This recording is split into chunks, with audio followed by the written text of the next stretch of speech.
ladies and gentlemen, and welcome back to the Hobby Night Workshop. It's really actually great to be completely back in this space. I cleaned it up yesterday. I'm feeling really good about how we're doing, and I even get to have the garage door open because we've got some nice, lovely weather. I'm sorry to anybody who might be still having snow. Technically, we are still in winter. I found out that spring isn't actually here until this Friday, which I never realized we sprung forward here in the US before spring hit. Yeah, they're not explicitly tied to one another. Well, they should be. And I mean, I'm glad we sprung forward, don't get me wrong, so I guess I shouldn't complain, but it's kind of weird. I just thought that was the indicator that we had gone into spring, honestly, I guess was what I thought it was. But no, we're not there yet. Technically it's winter, but I am not having any winter weather. We are having full warm weather and it is lovely. And I'm very glad that we are, because it means I can actually get back to working on hobby stuff. And you might be going, my gosh, Angela, that is such a large sword in front of you. And I go, yes, Cloud's Buster sword is in fact humongous. And it's finally time for us to be working on it again. And that's my plan for today. So, I also have a couple things to show off, mostly my super awesome, cool watch that I'm wearing right now. Hello, Star Fury. Hello, Havman. Hello, Alchemical Rabbit. It's lovely to see you guys in chat. How are you doing? Oh, Luke, thank you. I was going, so it is St. Patrick's Day. Happy St. Patrick's Day to anybody that celebrates. So I have the green top on. I also have green socks on. So I'm good, I'm covered. You guys can't pinch me. But yeah, so that is, and then otherwise I was like, I'm going into the workshop. I feel like I need to wear plaid. I don't know what it is about being in here, but like, it screams plaid a little bit occasionally. And so I was like, we're going with it. But I definitely want to be wearing shorts because it is warm. It is warm and it is lovely. But yes, we are back. We're working on the Buster Sword today. So my objective with the Buster Sword specifically is to sand down some of the areas that need some sanding.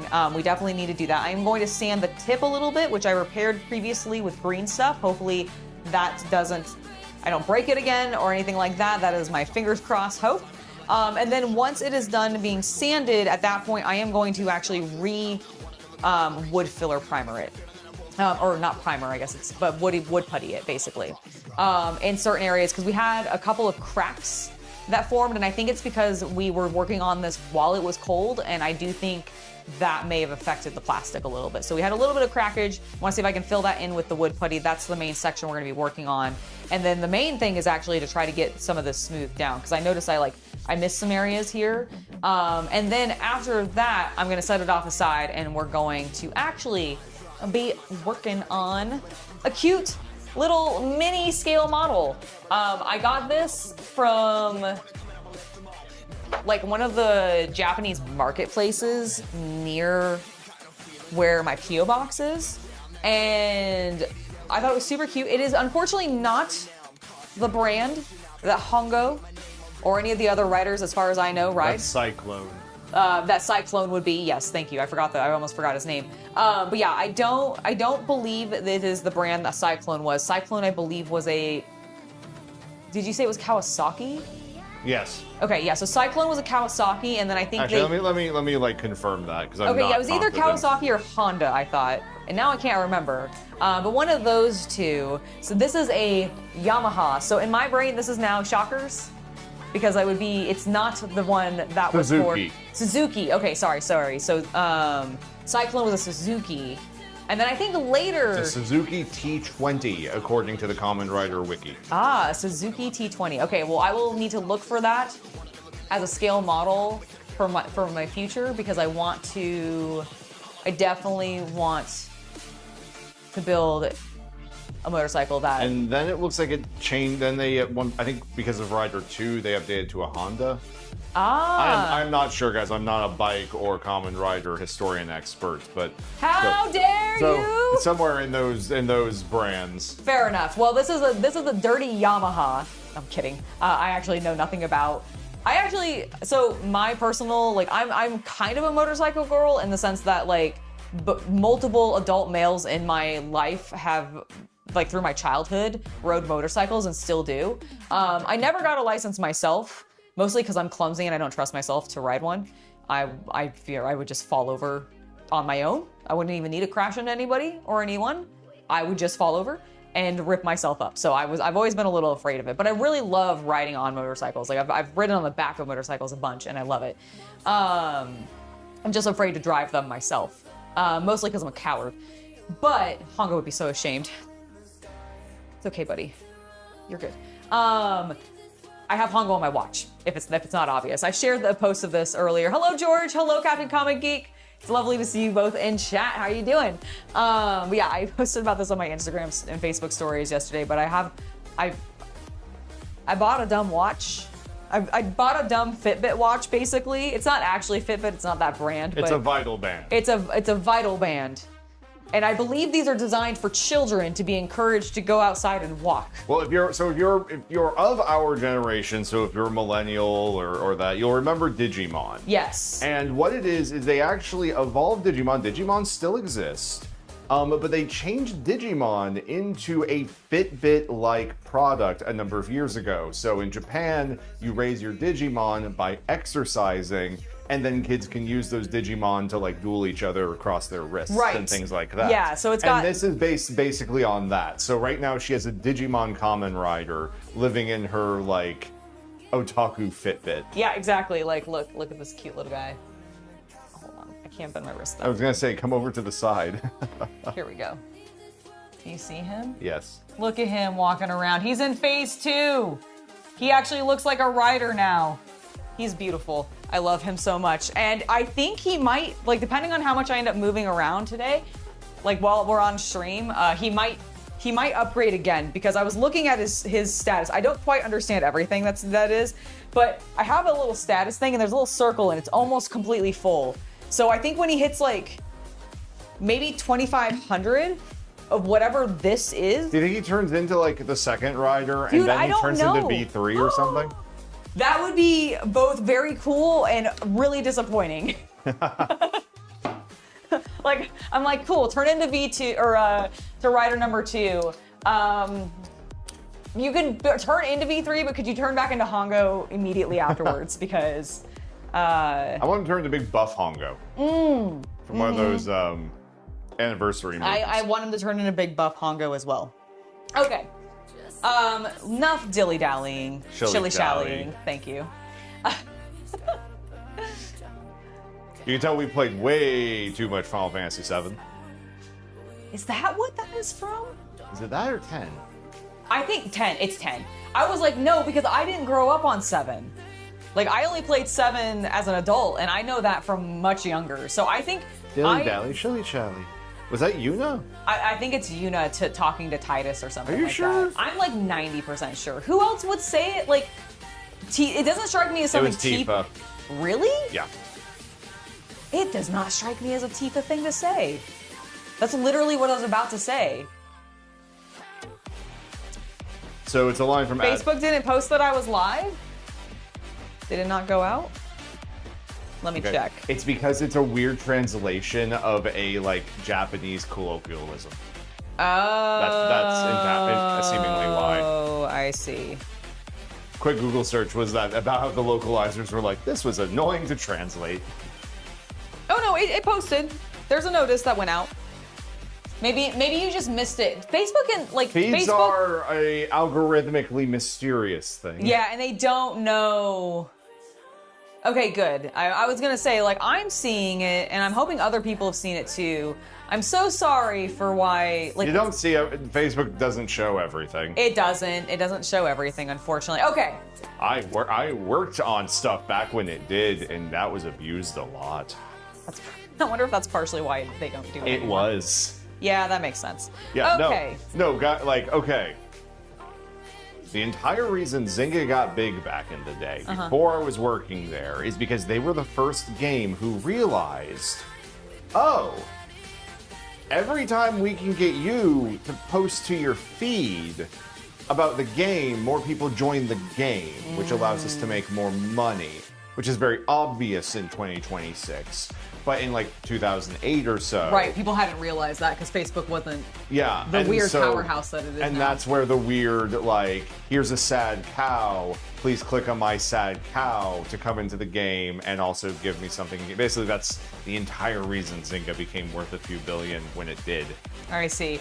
Captain Comic Geek, unfortunately, I Excuse me. do not think it is the latest version of this type of watch. I think it's an older version, hence why it's got Hongo on it, because it's like the 50th anniversary one. So it is from 2021. It is not the most recent version. It is compatible with other ones from its generation. Okay. I don't know the specifics of what that is or names or anything like that. Interesting, because he's saying that it might be able to switch with, like, I might be able to put Digimon and Gundam in there. You should be able to with the Of the ones generation? of that generation. Oh my god, that is... What? But yeah, you would need like whatever. I mean, I guess it kind of makes sense. They're all Bandai products, so like... Because I remember looking up like the app on they done one? Android Yeah, that yeah. supports this. Yeah. Doesn't exist anymore because there's a Sad. new app for the new ones. Ah, okay. There's a phone. So this one doesn't have the phone app anymore. We did confirm that. That's really cool that the new ones, like, that the phone app still allows you to do that. Because, yeah, I, in theory, could battle people who also had a Kamen Rider, but I really doubt I'm going to find many people with this little watch. So I don't think my Hongo is going to fight anybody. He is going to be a fightless Kamen Rider, which I don't know what that means for him as on a spiritual level, as an actual Kamen Rider. But in my heart, he's fighting every day. I covered you, sorry. Hopefully that wasn't too muffled. In my heart, he is fighting every day, and I've been doing missions with him, which I think I've only done one mission so far, and it was the normal mission, which was me walking 3,000 steps. I don't know if that's gonna ever change. I don't know if the other missions are simply, because there's hard mission, and then like, I mean, ultimately, it was just I wanted to get you a Kamen Rider watch, but all the normal watches are like $300. Yes, and this one has a little guy that walks, and that's great for me. And I thought you'd enjoy that. Yeah, no, I do. And also, most of the, like, outside of, I guess, the Apple Watch, which I still kind of wore for fitness reasons, like, the only watches I really wear are fitness ones. Because it's my coping mechanism sometimes to make me think I'm doing more than I actually am.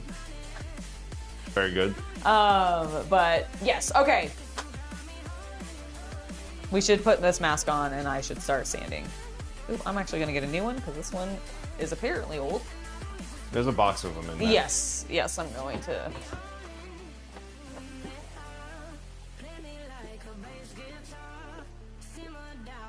Here's a fresh boy. Thank you. All right, fresh mask.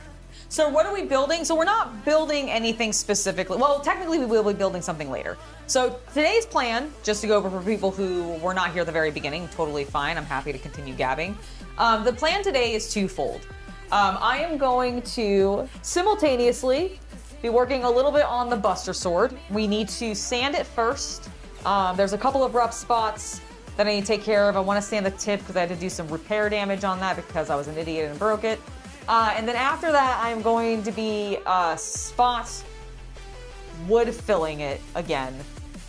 Because there's a couple of places where it cracked because I think of the cold weather we were having earlier. Yeah, so here's the... I need to... So Yeah, I green stuff the tip. Oop. Yeah, I think it's on. There you go. Yeah, so I green... Oop. There we go. So you can see I green stuffed the tip here. So I want to smooth that down a little bit. I'm going to be very gentle. Dear God, am I going to be gentle? Then I want to sand down some of these because some of where I did the seams are a little thick still. I also noticed there's a couple of like areas here, like in the design, where I didn't fully get my original wood filler up, and so I want to try to smooth that out a little bit. Yeah, the other side. Can you flip it? Yes, this is the nicer side. Yeah, I was gonna say, let's see the bad side. Yeah, there's the bad boy. Yeah, and then so what happened on this side is I got a little bit of like a crack here. I think part of it's because I tried to epoxy this thing together instead of just gluing it. Yes. And we had, yes, you blame me, I know.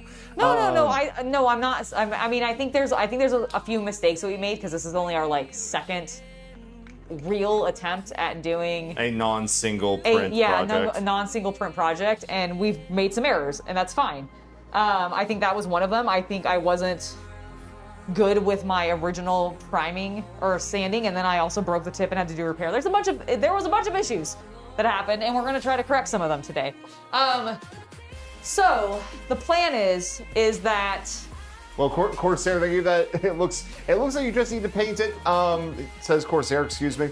However, up close, it's going to look obvious when we hit it with the paints we're going to use. Yeah, and we are going to go with someone earlier also in chat asked if we were going to go with a Damascus pattern. Not exactly. We have a series of, is it Rust-Oleum? No. Yeah, no, it is Rust-Oleum. Yes, it is. Rust-Oleum colors that we are going to spray it in. And we're going to do that by masking off sections. Because we discovered like this line of like hammered steel. Yes, and it looks really cool. Yes, actually I think I have a small example. It's so nice I have a microphone now. I can look wherever I want. I know, right? It doesn't matter. Yeah, so we have just a basic silver on this prop knife, right? Yep. But then we have a bronze on the handguard from Rust-Oleum. But what I am finding very cool is this hammered metal on the handle. You can sort of see. Here.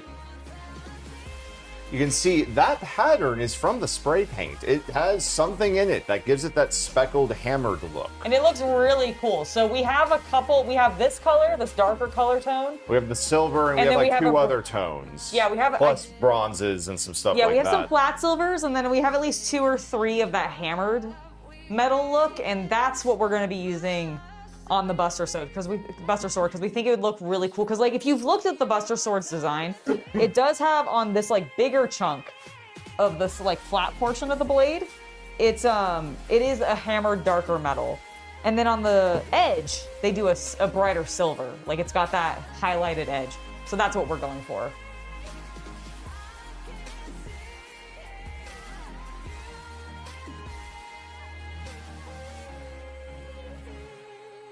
Yeah, I don't know why you're getting on your laptop and PC is having a low res effect, but your phone is perfect. That sounds like probably a YouTube issue. If it isn't, like because your phone's on 5G and your computer's on a different connection. Yeah, I don't know.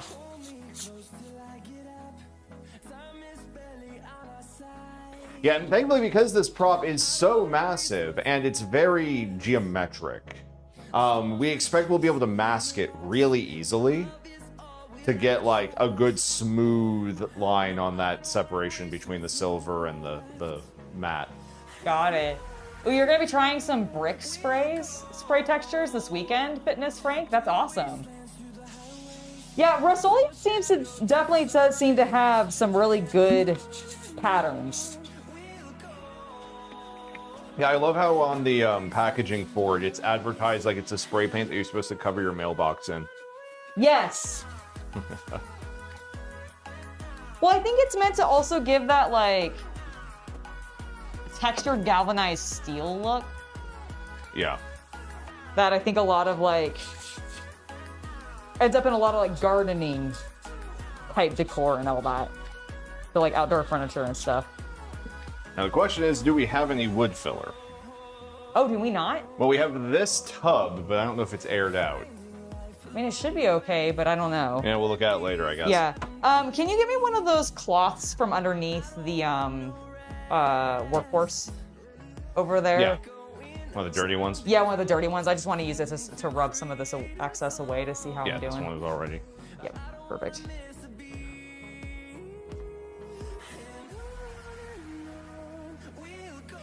How's that working?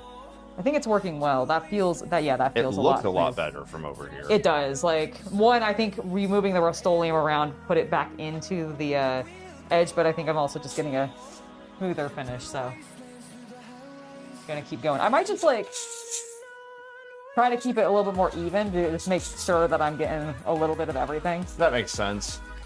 And just focus on where the seams are and those raised edges are a little bit more.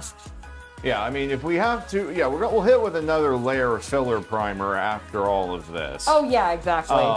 And the good thing is because it is a giant, chunky prop. Yes. You know, I'm not too worried about a little bit of mass being added. Yeah, exactly. This thing's gonna be heavy as hell when it's finally done. 'Cause I'm sure the spray paint's probably adding a pound or two every layer. Oh yeah, yeah, exactly.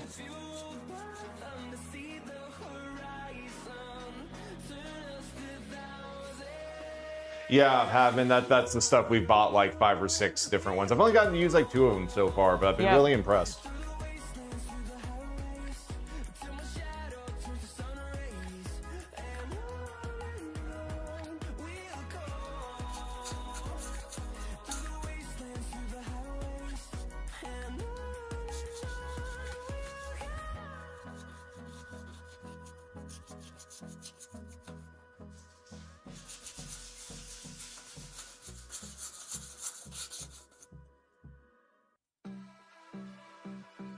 I think you have your picks.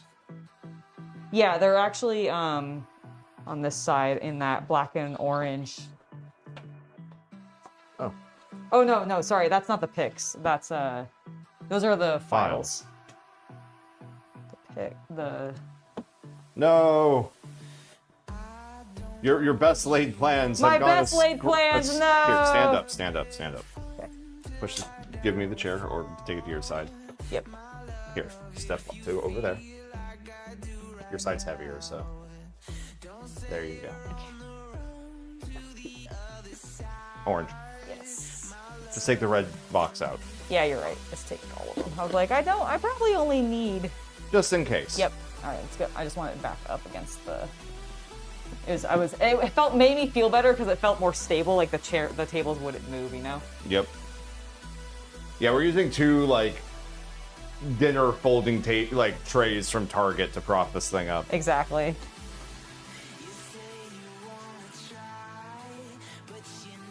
That's cool having. The paint selection of your main area. Oh, that's awesome. Nice.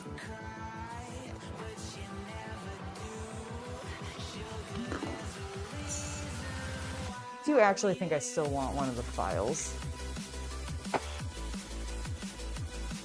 Those are probably too big. These ones. Alternatively.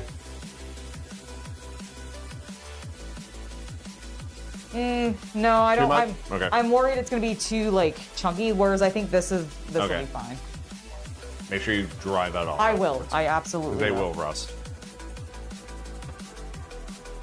Tool steel is not stainless. No, I understand that completely. I will dry it off.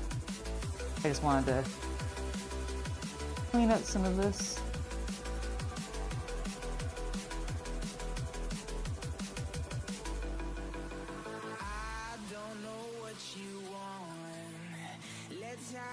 We also never filler primed, I'm realizing, the handle. No, we never did. Okay. Yeah, we got like the entire blade, but we didn't get the guard or the handle. Yeah, because that's when we ended up having the crack and then the... we had the crack, and then I think we ended up in a rainy season into winter. Well, and then we broke the tip, and so we kind of like... And then I had to fix that. Oh, yeah.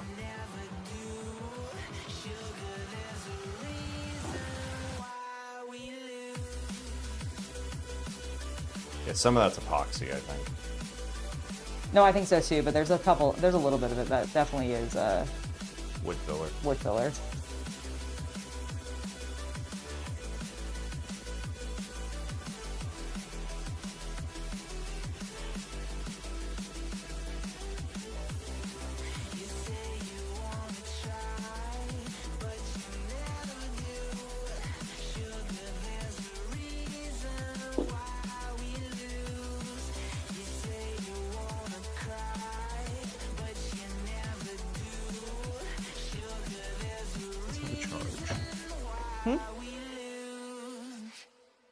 I'm not sure, actually.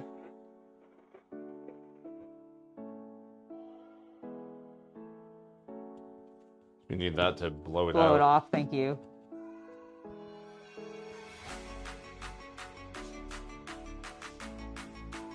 Haven, you don't do propane and propane accessories? Oh my god. What would Hank think?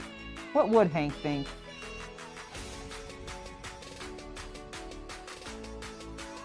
Oh, that's looking so much better. Sorry, I had like a groove because of something I think I'd previously done with a hook.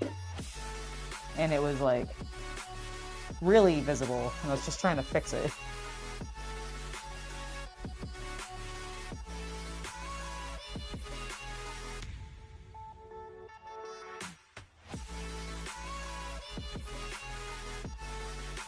Thank you, Michael Fontana, who says, amazing detail. Well done, Angela. Oh, thank you, Michael. Appreciate it. Yeah, I'm hoping we'll be able to finish it up soon. Like that's my real hope. I'm expecting it to still take a few more weeks because other projects. Well, and I'll be out of town in like a couple of weeks. In a couple of weeks. I mean, it would be kind of nice if it was ready for spray paint when you're away, since that would give you something to do. Than just an art project. Yeah, exactly. Don't get me wrong, I'm probably gonna end up like taking over the channel to stream and just tank our metrics for a few days. I love it. But I need something else to do other than to. I think I'm gonna play. I thought, didn't you? I was, but the problem is it doesn't have an English dub. Oh. Yeah. Oh. That's a shame. Yeah, right? That would have been fun. That would have been fun. I'm still thinking about it. Fair enough.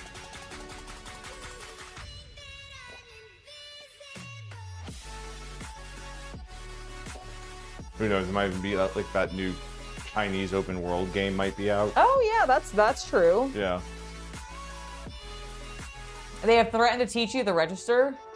Don't let them. Don't let them do that. I mean, I guess unless you really want a for your break. job, it's probably good. I'm just like, oh no, my least favorite part. Yeah, I was like, that's the boring part because you just have to stand there. At least with what you're doing now, you get to be in the aisles and like, I don't know. I always liked the helping customers part more than the just, what can I ring up for you, ma'am or sir? 90% of my retail experience was at Colonial Williamsburg, so the cash register gigs were always the worst ones. That's fair. I mean, I think cash register gigs in most places are the worst ones because you were literally just a stationary robot standing behind that. Yeah, and as an interpreter, you at least get to be kind of sassy. Yeah, exactly.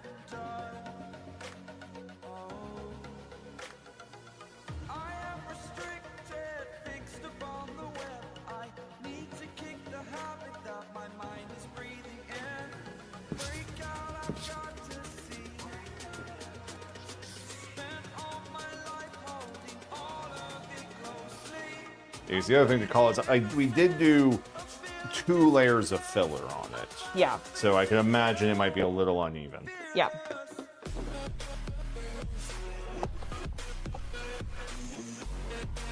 But I think we're getting there. She blames me for all the flaws. Huh? What was that? Don't worry about it. What the about the microphone flaw? heard it, that's all. See, it's great now that I have this microphone. So you guys can't hear me, but you guys can hear me. Okay, I am going to stop my action so that I can hear you over the scratching, because that's what did it. I just couldn't hear you over the scratching, but if you're going to continue to whisper in chat, I'm going to stop.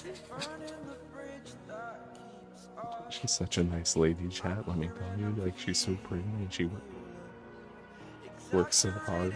And, I really don't appreciate it. I hope you guys are having a lovely conversation. Mr. Hill would judge harshly. That's fair.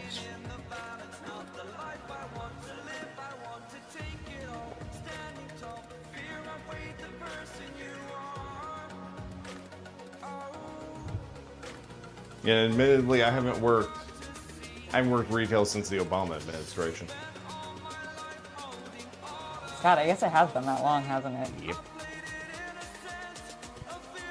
Well, I got that, like, quote-unquote real job for a little while. Yeah, that's true. Now we're just, I don't know, what are we? Leeches upon society? Yes, thank you. That was exactly what I was trying. I was like, what is the word for somebody who just does nothing and sucks on everybody else? Content creator. Oh, right. Yes, and now we're just filthy content creators. Yes, Captain Comic Geek. We did finish Geats, and we actually watched the post-finale movie. I got the order of them mixed up. So we watched Yamato Arising or Awakening or whatever. The movie where, like, Buppa, like, saves the day. And also Daiichi, like, gets his, like, Yamato or, like, learn to love and blend in with society. Yes. Honestly, very much enjoyed it. Yeah. Quite a bit. Like, my biggest feedback on the entire thing is I do kind of feel like it hit its peak around episode 40. Mm-hmm. And then the last 10 episodes were just sort of a, how will the god Ace save everyone? Right. Was kind of the end question. I mean, yes, but I also, like, and maybe this is just my perspective, but I feel like it was, like, they're being a little more esoteric of, like, faith in humanity restored. Now let's show 10 episodes of faith in humanity restored. Because, like, Tycoon had his redemption, Neo moved on with her stuff. Yeah, it's a lot of epilogue stuff, but my point is I feel like, from a show perspective, that's kind of backwards. Maybe, I think it's maybe just like not what we're used to as Americans, because we have been consuming so much American television. Because like I feel like, okay, so we started ReZero today. Isn't that the one we started? Was ReZero? 01. 01. I'm sorry, 01. ReZero would be an entirely different weird anime crossover. Fair. That's fate, actually. Oh, my apologies. Okay, sorry, 01. So we started 01 today. I'm not gonna lie, he's my least favorite Kamen writer so far, just purely. But he has a lot of room to grow. He has so much room to grow, and I'm excited to see the growth. And these no Toku spoilers, actors please. love to be really hateable. Yes. And then morph into their bishi, like... They do. Like, I mean, I had the really exact same... charismatic forms. Yeah, I had the same, like, thing with Ace, really, basically. So, like, I am optimistic that down the line I'm gonna love this writer. But right now I'm like, oh, all of your comedy stuff, especially since I don't get the Japanese puns. A lot of Japanese puns. Like, I'm like sitting here going, I think that was funny. I don't actually know. So I'm not like super vibing with him. However, I love the writer design, I love the monsters, and I love that they can create their own putties. The world and the world building that they're doing with it is interesting. Yes, exactly. Brother Experimentus asks, did you redo your hair color? I have not redone the hair color, but I have a new haircut. So I have bangs now. I'm also just making sure that we aren't having one of those problems where like things don't show up on one chat. Oh, I haven't seen that so far, but I'm also can't read this one. It's too small. Like, so I can only read that one. So if there's somebody saying something in that one that is getting missed in this one, I'm not noticing it.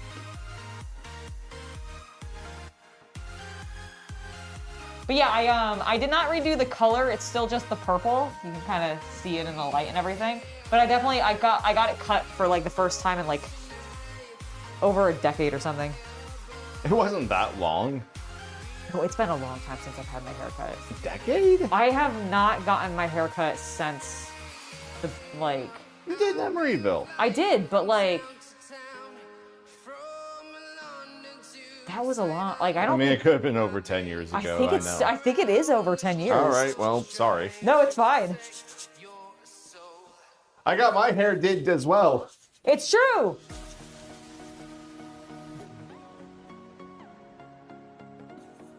And that Angela cut all my hair off. I was gonna say, in the sense that I shaved it all off. You didn't shave not it, you all of buzzed it. I buzzed it. That's I true. still have like a quarter of an inch or an eighth or something like that. Yes. This is true. Could just be the lighting too. We have relatively warm lighting on her. True.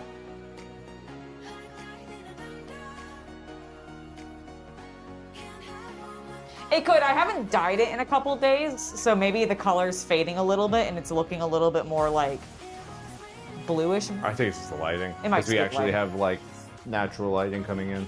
True. You cut your hair last week? Nice.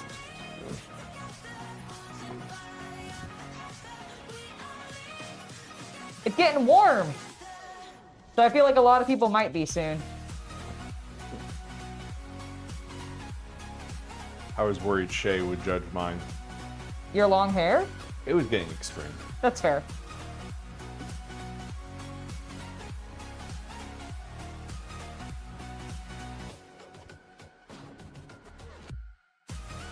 What's all that? Oh, that is what stuff that got rubbed off as I was trying to smooth down some of this epoxy, which I think I did a little bit. Like, it's not as rough Is as... that wood filler? Yeah, this is wood filler. Oh, okay. Yeah, I think I smoothed down past the primer level. Just trying to blend it a little bit more. Oh, it's fine. We're gonna spray paint again. I just wanted to make sure. Yeah.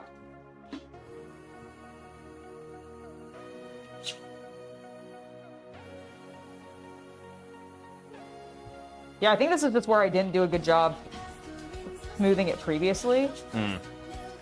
Because it's definitely got some rough raised edges. That's why it's coming up. Because it's higher than everything else, you know? Yeah.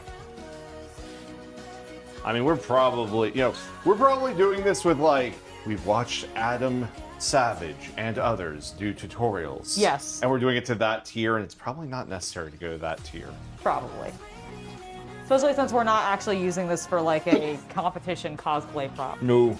I just sort of want this for the background. Oh, absolutely. Okay, I'm gonna flip it over and actually try to do this edge a little bit. I hope he's a better president than he is comedian. Oh, it looks like a pale lilac rather than the dark purple.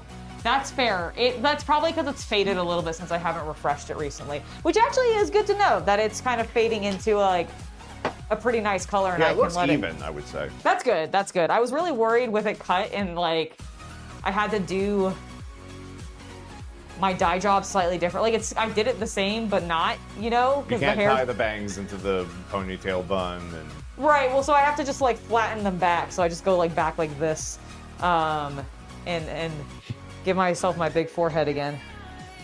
There we go. Now I look like a mushroom head, actually. Oh, the Yamaha would be so proud of me. Fix this up, please. Oh my word, what is that? I was like, no, you cannot fix one side and not fix the other side. Oh, I can and did. Well, okay, that's better. That's not a knife, you're right. It's a big-ass sword. All right, I'm actually gonna bring it to the edge so that I can do this.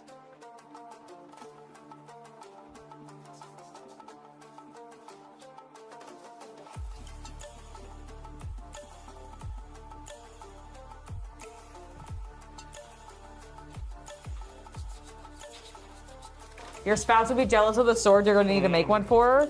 Well, there's a pretty accessible 3D print files for it, so definitely enjoy. You will need a PVC pipe. Or two. Or two. Yeah, if you just look on, I mean, we got ours through Bamboo, but I'm pretty sure the same model's sure available in a lot of places. It's just a one-to-one Advent Children model of the Buster Sword. Nice. I actually wasn't sure if it was Advent Children or like if it was the new. Because I think they've updated the look a little bit. They have. Let me check.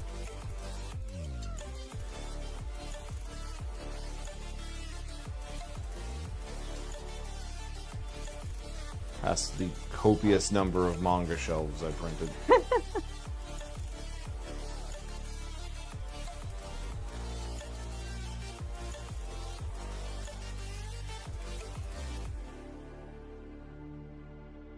You know when you type something, but every single letter is like one letter to the right? Yep. Yeah. I just searched for like Duster. Amazing. It's like me whenever I'm typing in our group chat with Shay and Seth. Okay, it is the life-size Buster Sword from Final Fantasy VII. Okay, so it's either the remake or the original. Yeah, I think it might have just also been a fan model of it, so you know it may not be. Huge Final Fantasy fan, nice. Did you get her any of the magic cards? Because they were pretty dope. Yeah, the creator's name is Badger. Ah, okay, so you can get this from Badger. Badger_design. Badger_design on Bamboo Labs. Oh, you know, he actually has sphere models to go in as materia. Oh, cool. We'll have to look into that then. Yeah, I gotta check what transparents we have. Do we not still have... I think we have all those glow-in-the-dark ones. That's true. Ooh, that'd be kind of neat. Just as, like, even a test. Yeah. Because having a glow-in-the-dark materia prop is still pretty cool. Good afternoon, Rob. It's lovely to see you. You must leave. You had to drop in to see that thing. Nice. Oh, well, thank you, Brother Experimentus. It was lovely to have you in chat for a bit. Enjoy the rest of your day. Feel free to watch the VOD when you're finished. If you want to see where we get to. And have a lovely hobby night. No MTG card. She's not a TCG player. Fair enough.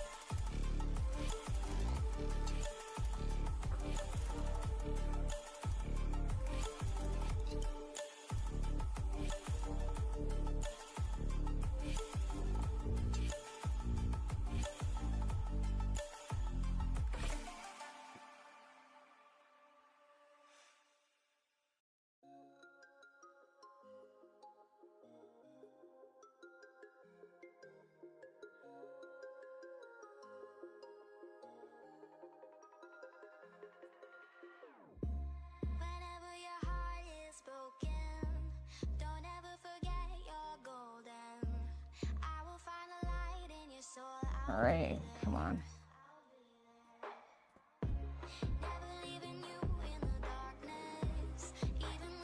There's like one section on this other side in the grooves that I just did not get a glob of wood filler out of before we primed it. And I'm like, what happened? I just got really lazy on this one section, I guess.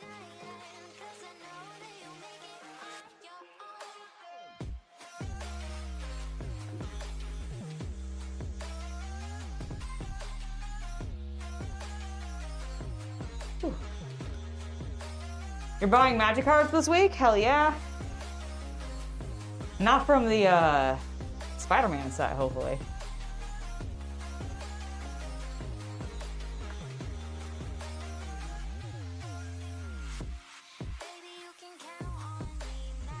Oh yeah, no, absolutely. This is not it's not a paint. The glow-in-the-dark stuff, it would be filament.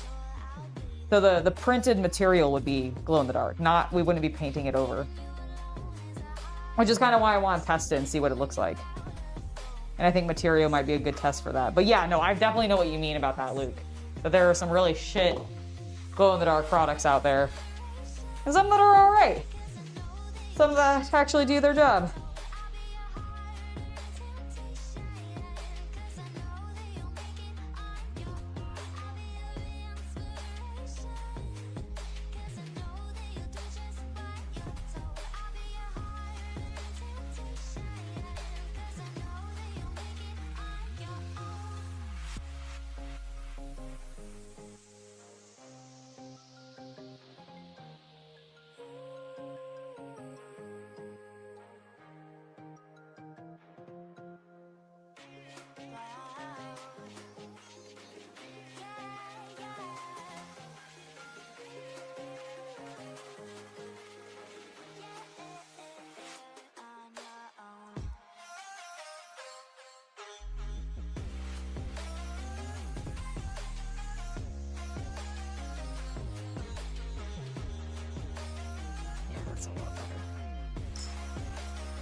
That looks pretty good. Clean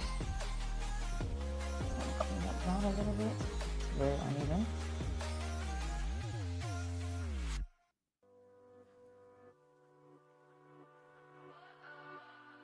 Am I going to eat? You mean eat?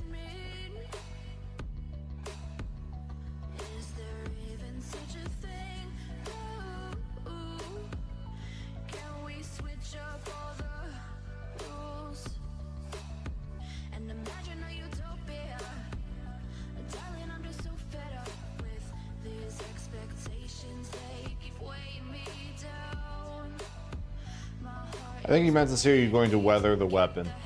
Oh, I'm not sure how much weathering I might do on this one. I'm sure we'll try doing like a little bit of maybe like A bit of a wash. like and a bit that of a kind wash, thing, but I don't but- think we're gonna do any like grime or damage. Yeah, exactly. Because Cloud's sword tends to be pretty clean looking for the most part, like unrealistically so for a weapon as used as often as his is, frankly. But I do think that really fits the aesthetic of the genre, so, or of the franchise, I guess is what I meant to say.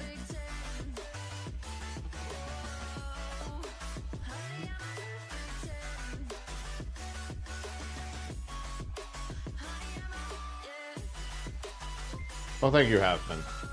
Oh, Hanfman, thank you so much for the $2 donation, just because you and CC are the absolute best. Well, thank you.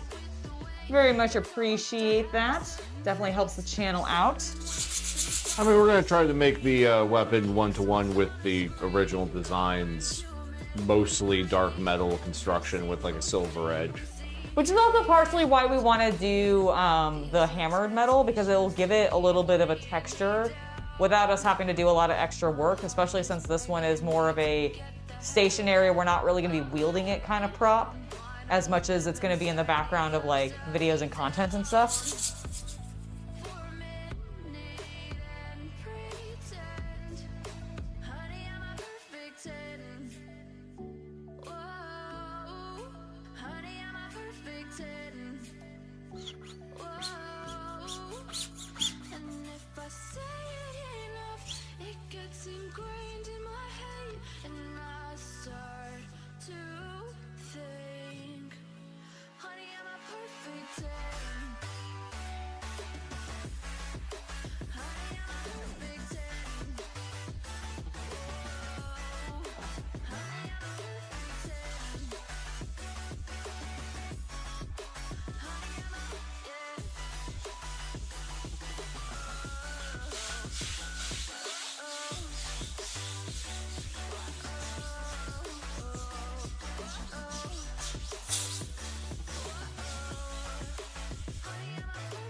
Let's see, what song is this? I'm not sure, honestly, myself, what's playing.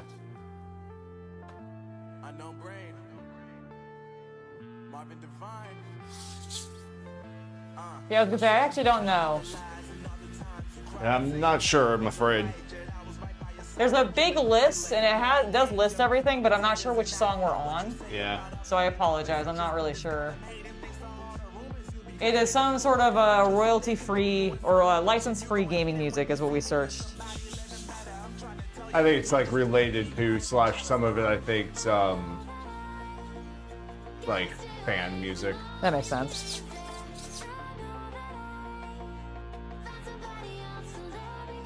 The handle may or may not be leather wrapped. I think the first thing we're gonna try and do is just see what we can do with spray priming with the Rust-Oleum colors we have. But that doesn't preclude it from getting a leather wrapping later. Exactly. Yeah, the nice thing is I think even if we just spray prime it in like a brown and try to make it textured like it's leather, Hello, Count D13. we can end up doing that over and just wrapping it, and it's not really going to affect things. Also, yes, hello, Count D13. It's lovely to see you. It is a very big sword. This is Cloud's Buster Sword. Loki 11, we can actually print out to scale materia balls from it out of Pet G. Yes, because we want to use some like transparent ones. Yeah.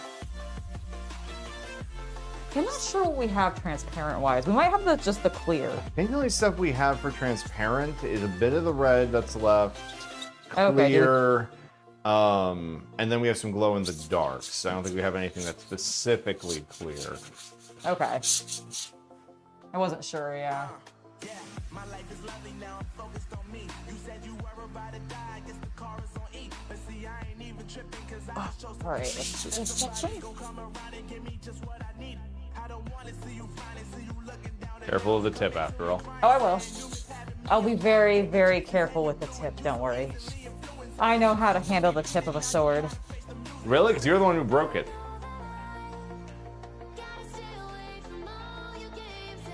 It's true, I did. I did.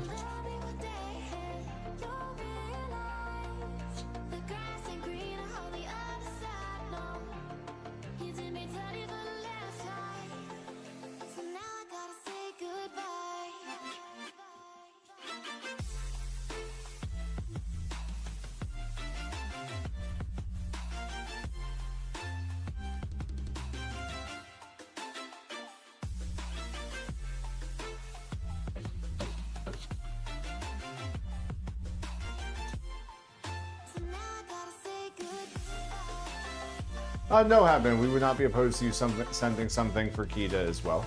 Oh, no, definitely not. If you ever want to send Kita something, that's totally fine. Thankfully, she does not have any specific, like, dietary restrictions or anything either, so you don't have to worry about that if you're sending, like, treats.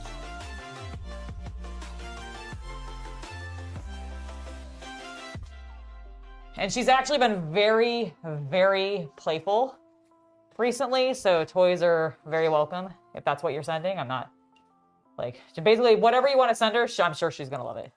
And or I will force her to by using it around her all the time.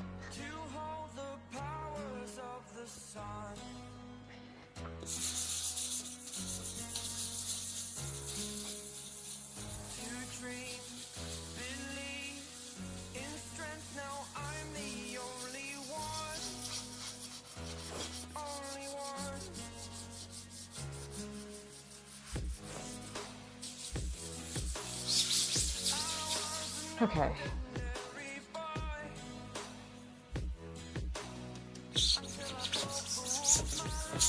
Oh, that's a painful sound. Sorry. Sorry, I hope it's not coming through too badly on the microphone.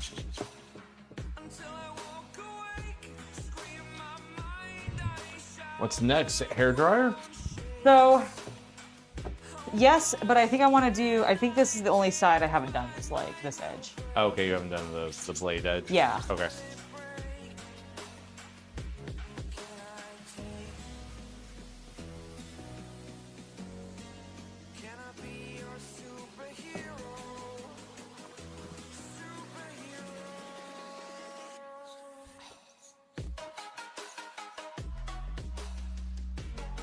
And I figure what we'll do is we'll hit it with the hair dryer at the end and then air, you know, that way blow it all off too. Yeah.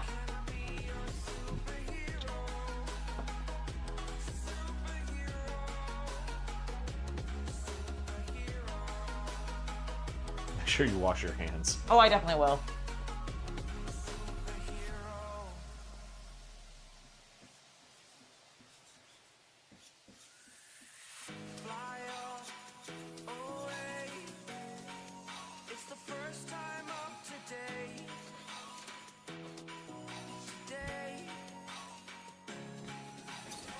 Is it nice to be back in the workshop? It's very nice to be back in the workshop. Oh, we appreciate that. Thank you. I do think it's unfortunate that the back half of Resident Evil 9 is kind of the weakest part. Yeah. Yeah. Honestly, me too. Like, it sucks because... Taking this off for a second so I can get some water. It sucks because, like, I really actually like all the Grace sections of gameplay a lot. Here, if you want to stand. But, because, like, the Leon sections, like, you start off with your first two Leon sections are very short and, frankly, not even a lot of zombies. Oh, you've done your mandated hour and you have to go be responsible Well, thank you so much. It was lovely to see you in chat. Thank you for being here, and have a great hobby night. We'll see you next time. Bye, Captain Comic Geek. But yeah, so like, I really feel like it just, the Raccoon City stuff with Leon, while fun, was like inundated with boss battles. And that just kind of like sequenced into each other willy-nilly. And I know part of it was because they were like throwing references to like the plant stuff, hence why we had the seedlings and like infestation of Plant 42 in that one section. Like they had Mr. X show back up, they had fucking Nemesis show back up.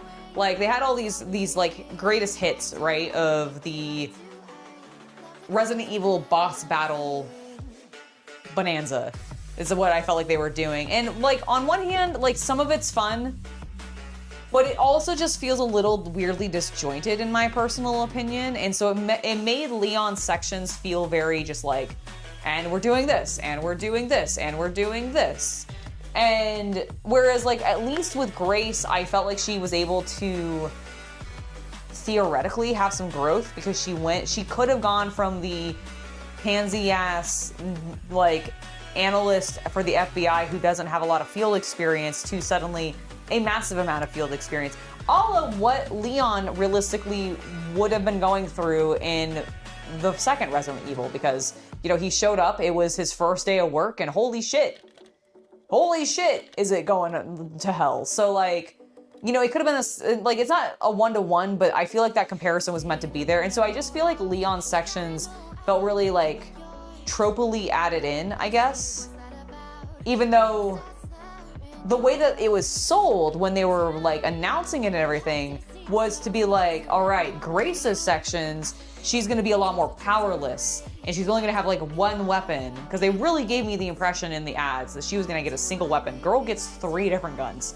2 of which are far superior to the one that she's given by Leon, only in the sense that you get way more bullets for it, they're cheaper to make, and you can upgrade it like a lot more. So like, it's just a better gun, unfortunately, to like use predominantly. So like, I barely had her use the BOW except when she was fighting the occasional boss to just really make them go away. Because you can't even really kill any of the bosses with that gun. Like, every boss that Grace fought was either explodable and therefore not like super, like it was not a boss battle as much as it was a stealth in, stab him a few times in the ass and watch him explode. And then with the girl, you couldn't even shoot her dead.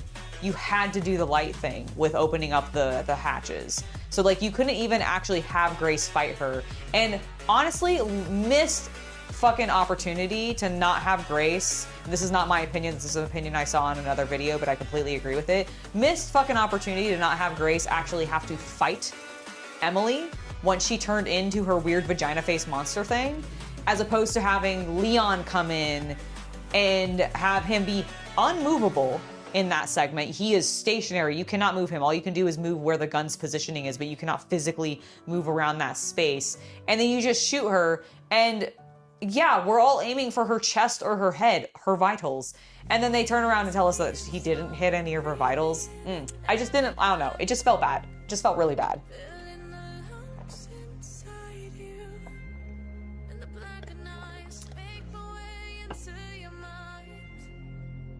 I wouldn't, like, I don't think the Easter eggs and those kinds of things were necessarily, like, overdone, per se.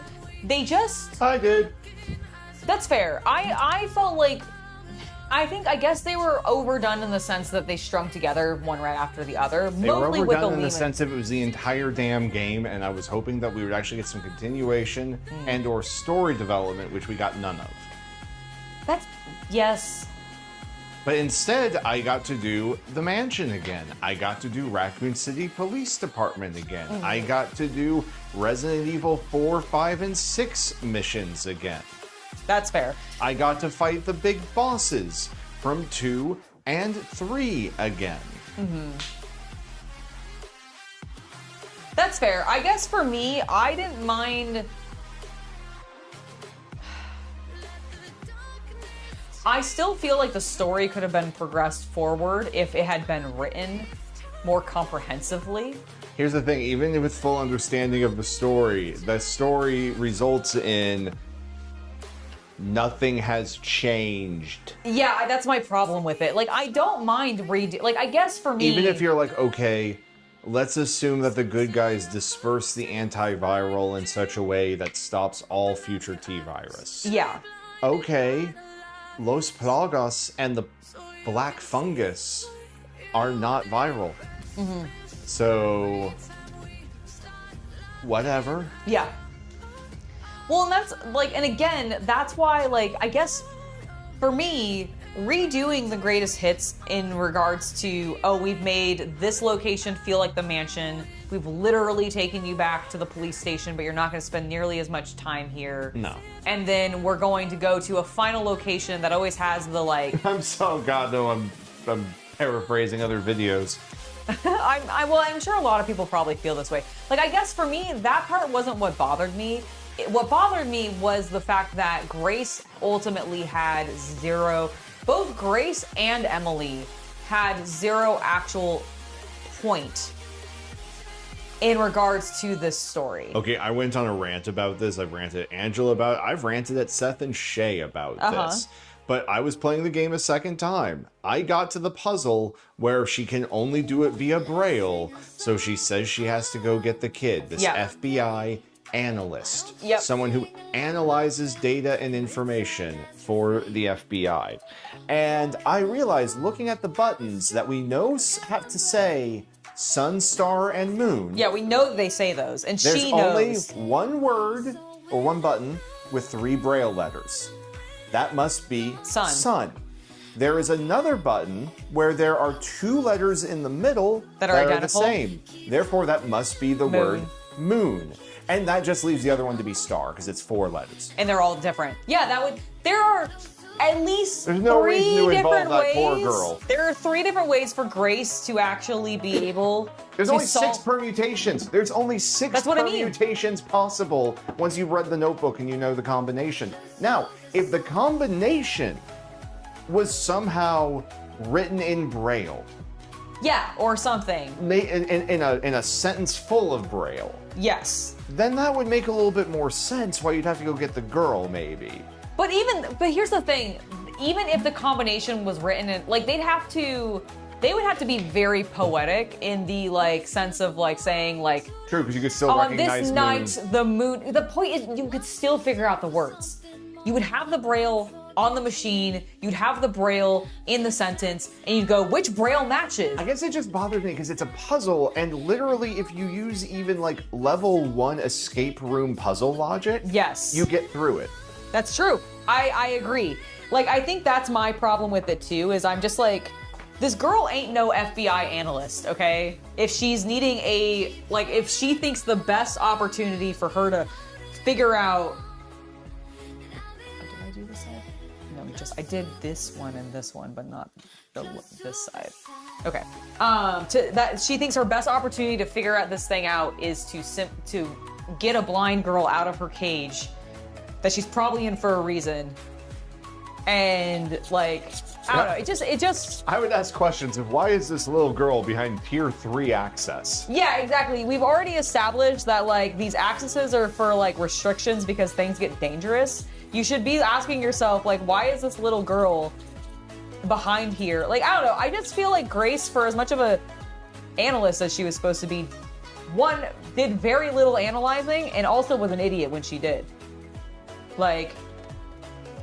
Which I also... I heard someone say that, like, well, they didn't identify what kind of analyst she is. Maybe she's, like, a financial analyst, which doesn't fit anything we see. But, you know, also, why would you then deploy her? But yeah, like, but that doesn't make sense. Like, I also am still upset that they never actually explained why her boss was an idiot and sent her by herself. With no support. With no support. Like, she never tried to call him. Like, there's just...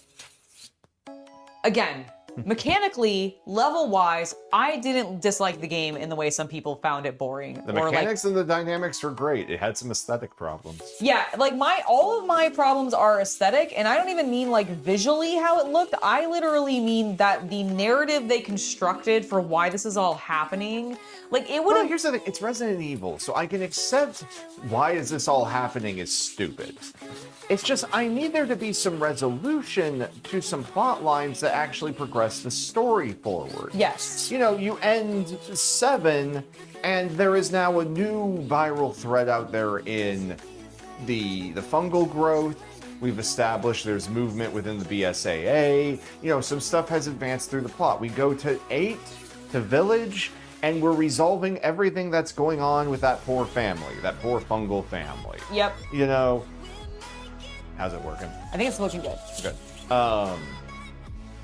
And at the end of this, the guy they introduced as the new villain, who's not Wesker and not Wesker's son, is gone. Yep. No matter what ending you pick. True. But he didn't exist before this, so it didn't really matter. Yeah, his existence, like. We had already kind of moved on from T-Virus zombies in gameplay. So what's changed? Yeah, Everyone's old now. Like, here's the thing, they didn't even resolve, you know, the idea that, like, I'm not the one who came up with this theory that eventually, because of the T-Virus, all of our pro-tagoons will get their ages reset. Yes. Because the T-Virus was originally meant to be regenerative medicine anyway. Yep. But they didn't even do anything with that. Like, I thought maybe Leon would get younger. I know, his hair just still stayed perfect for no reason. Why didn't he get younger at the end when they Elpis him? Yeah, no, I thought so too. I thought he was gonna like de-age down to like You know, Resident Evil 30 or 4 something, age or yeah. something like that. however, yeah, exactly, however old he was. Although, I guess that was T-Virus that he was infected with. Well, he was infected with T-Virus in 2. Okay, is that when? I was Well, like, in when the did sense of he's in Raccoon City when and he got bit by some dudes. Yes. Oh, by the way, you know, I thought they were gonna. You know, Grace got bit by a zombie. Yes, very deliberately. The cop one, the very first one. Yeah. They never Elpis her. No. So- She's gonna die yeah, she's gonna, well, I mean, they have probably samples still, so But you she'll get what just, I'm saying? But that never came up in the storyline then. yeah. No, and it should have. How heavy is it? I want to say it's going to be around 20 pounds. Yeah, I think it's gonna end up being around 20-ish pounds. Which is another reason why it's not really like a long-term like cosplay prop as much as it's gonna be a background prop. Yeah. Because besides the actual just PLA in the print itself, it has 2 relatively hefty PVC pipes. like 2 meters of PVC pipe in it that add like another few pounds. Excuse me. Exactly.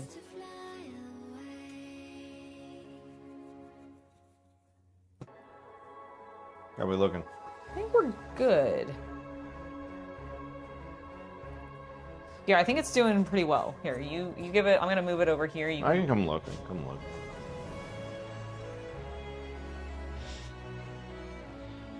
Ah! Ooh, that feels good. Yeah, like, this is a little rough because it's a little uneven, but I think it'll be fine once, like, I re-putty. Yeah, I mean, it's just gonna, I think, be there. Yeah. That's on me for the epoxy. That's okay. Yeah, but so I think it's good. I'm just gonna let it, I don't think it really needs blow drying. I'm just gonna let it, because I'm worried about it's gonna heat, like I'm gonna accidentally heat it and crack Okay. it or something. So I'm just gonna let it air dry a little bit, because this isn't not gonna dry, like it's not gonna take a long to dry. And then, so I'm just gonna like chat with people for a little bit, and then we'll come Be back. careful where you put the tip. Oh, I will. Can you move your Yes. caffeine bottle, please? I'm just gonna set it over here for right now, where it was previously. Julio. Excellent. Here, let's go ahead and go have you wash your hands. Yes, that's a great call. I right. will be right back, everybody. I'm just gonna go wash my hands so I'm not rubbing like Rust-Oleum dust everywhere, and I'll see you guys in just a moment.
Bam.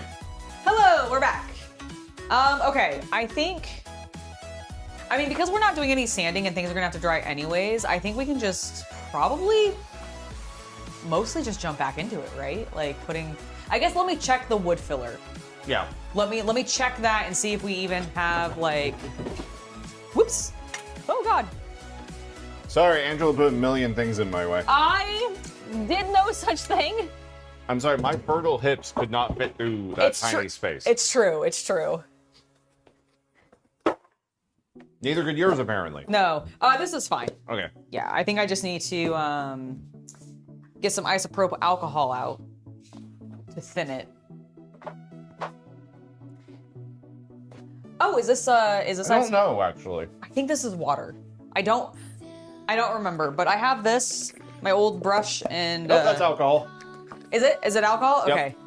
Well, here, it's fine. I'm just gonna use the bottle here, but I'll use that in case I need to like spray it down. Well, you can pour a little bit out of the cap. I think I need more than that. What? To water this down well enough. I think I need. Oh, you're doing that. Yeah, I'm doing because I need it to thin this. Sorry, I thought you were just putting a little bit on the sword itself. Oh gosh, no. I am going to be. Sorry, and by isopropyl alcohol, I mean I need acetone. Oh. Like, because remember, this needs acetone thinning. Well, you kept saying alcohol. I did. I spoke the wrong word. This I might want the heavier breathing. Or will we be okay because we have the door open? I think because we're in a garage, everyone, and just so you're wondering, our garage door is currently up about 4 feet. Yeah. So I think you're okay with just that okay, one. Okay. But if you start to feel anything, switch over. I will. Okay, so what I'm gonna do is I'm actually gonna get... However, while you're doing this, I'm gonna go ahead and leave for like 30 minutes because I don't want to be exposed to this, and I tend to be really sensitive to chems. Yeah, exactly. So I'm gonna go ahead and I will rejoin you in like half an hour. Yeah, I think that is a great plan. Yeah, so I think that'll be enough. I'm just gonna put this... Like, it's firming up, but I think it's definitely usable. Like, it's still wet enough. Yeah.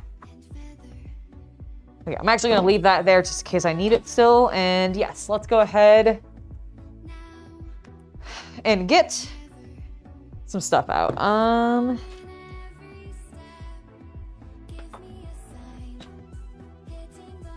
Oh, yeah, go ahead and can you readjust me? Yeah. This way when you bring the sword back over. Yep. I'm also just gonna move this out of the way because I'm not gonna need. Can you actually dump that for me? Where? In the sink? No. Outside then? In the dirt? Slop bucket? Yeah, go ahead. Yes, put it in the slop bucket. Just be careful not to splash too much up to yourself. Okay. No, I'm not putting plastic and wood filler down the drain. That's fair. That's fair. That would be terrible for the Fair enough. You haven't done that. No, I have not. I normally just let it evaporate.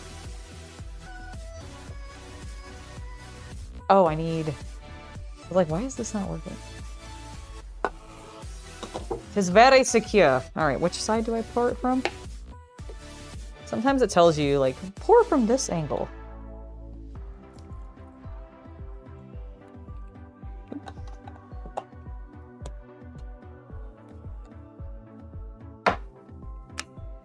Put a scale on it before. You just want to know how much it weighs now, please? I don't have a scale large enough to do that. I'm so sorry, Corsair.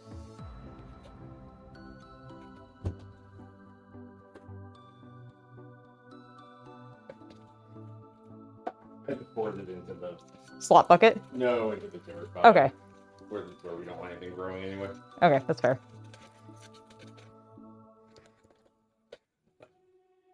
It's fine.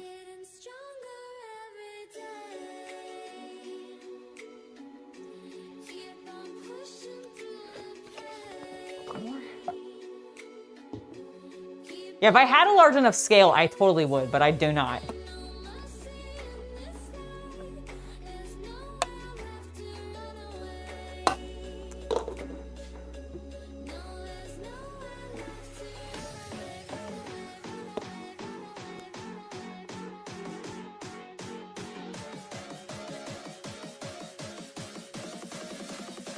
Okay.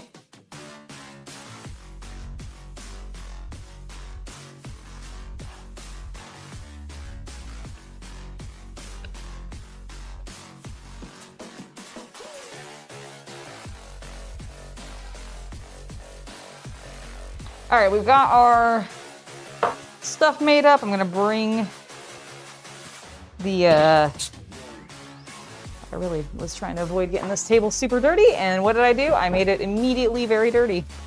Where's that isopropyl alcohol bottle?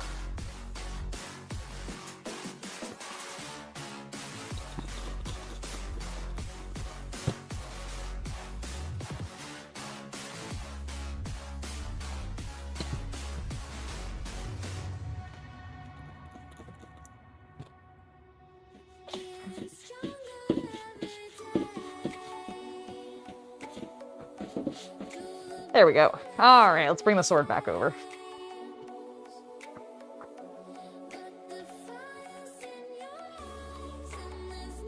The cans of stuff that fell out of the box today is at work, so glad the can. Oh, you mean, oh, you had some cans of acetone fall out?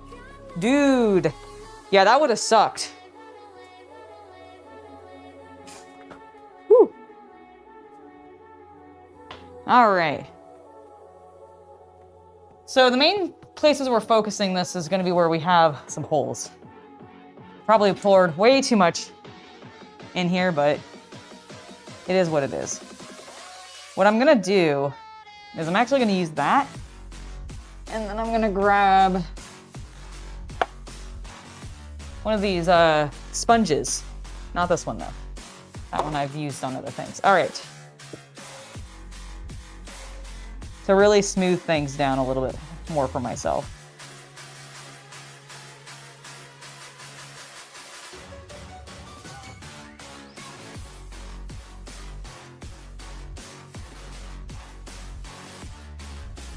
There we go.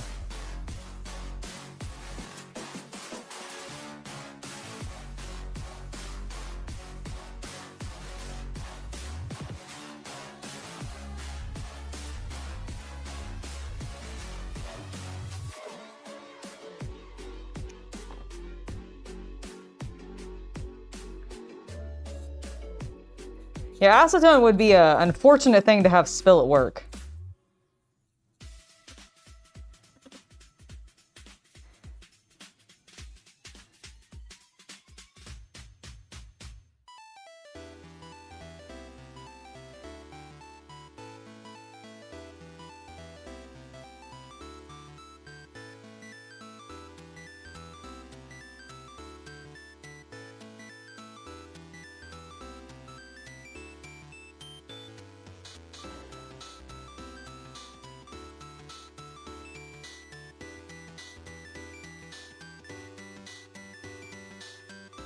But I think the sponge is gonna help me get everything a little bit smoother than normal. So that's why I'm using it. And thankfully, actually, the isopropyl alcohol is still doing the smoothing thing that I need. So I am going to continue to use that little spray bottle. Chaos Cultist had a great idea there.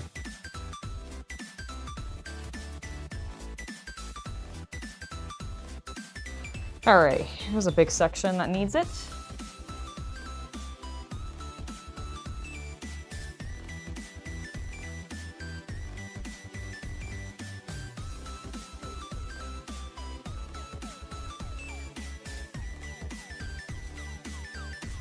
And I use one more to clean some sections up where I don't want the putty.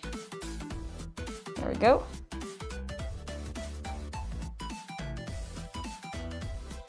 Okay, that's a little bit better. Go ahead, get some clean up here.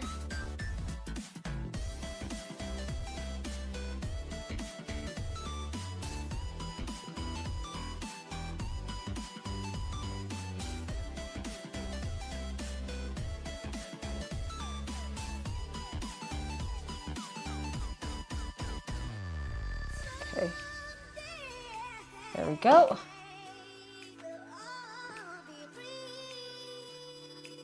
Yeah, you're right. Any acetone, lacquer, paint thinner. At least the acetone and the paint thinner is gonna like evaporate really quickly. Lacquer won't. That shit stinks also. So Steelers Freak 1506. It's not quite from Silent Hill, but it is from a Japanese product line. This is the Buster Sword from Final Fantasy VII. If you're familiar with either the original Final Fantasy game, Advent Children, which was the movie that they came out with, and then there was the remake that's currently going out, and then there's of course a couple of like dozen spin-offs of 7 about like Vincent and Zack and all of those people. But this is Cloud's Buster Sword. This is his big old Buster Sword from that the original Final Fantasy / I think also the remake. Okay, we're looking pretty good here. I do want to put some of this on the edge, just to help reinforce that connection.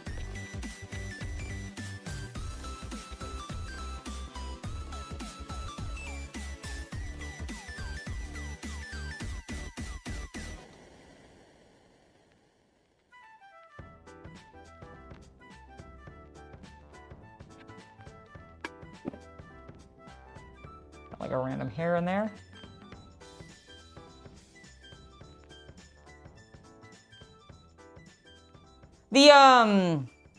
The sword from Silent Hill, though, does not have a gap. Those holes in there, because that's where the materia goes. So like, yeah, I guess the shape is very close to Pyramid Head's, because I'm assuming that's who you mean, you mean Pyramid Head's sword from Silent Hill 2. And yeah, it's very, very similar, but not quite. Not quite the same. Very, very similar, though. All right. I'm gonna flip this bitch over.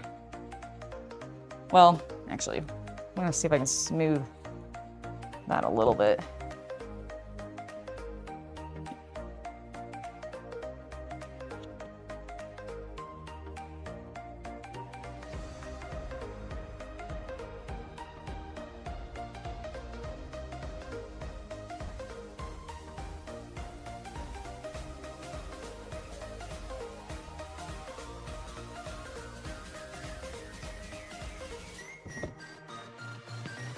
Pyramid's head sword, though, I think is just genuinely a giant butcher's blade. As I believe what he uses. But I could be wrong. It's been a while since I've played the remake of Silent Hill 2, and definitely a long time since I played the original. Let's get there. Just gonna leave that. And then get the other side of the tip.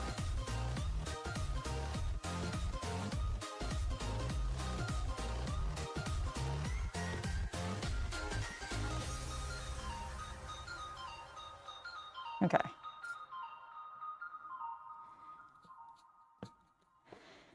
Yeah, thankfully this side did not have nearly as much that needed to be smoothed or anything.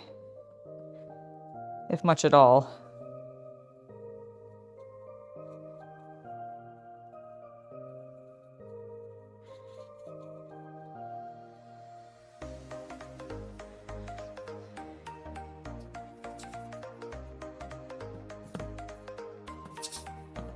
I think do a little bit here.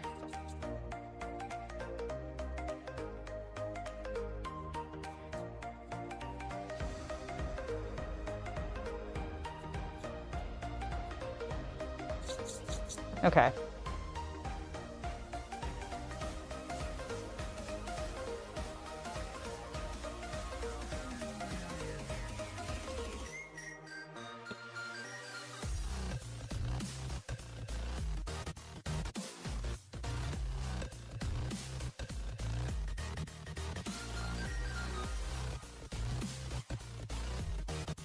Really trying to thin this down because I feel like it got it way too built up in this little section.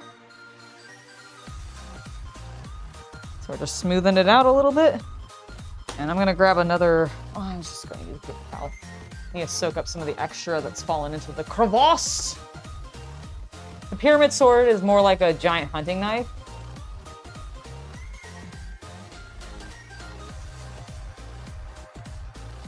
Yeah, I was gonna say they would really mostly look near each other because of the polygon count, I agree. And they have a very, like, I feel like they both have big knife vibe, even though they may not actually be knives, if that makes sense. Like, I don't know, I've always looked at Cloud's Buster Sword and been like, that's just a big ass knife. And I think it's because of the hard, it's this side. Like, this side of it makes me go, knife. The big knife. Whereas, like, when I'm looking at it from, like, this side, I'm like, nah, it's more of a sword. Knife?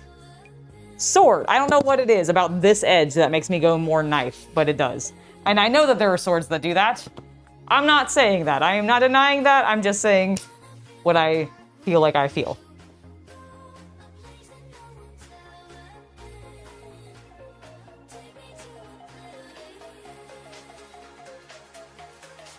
Okay.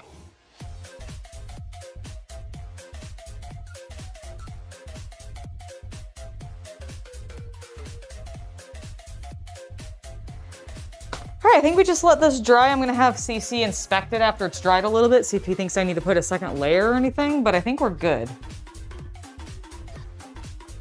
I'm just gonna set it off to the side where it can dry. I'm going to probably I'm actually probably just gonna let this shit harden and then reactivate it if I need it with acetone.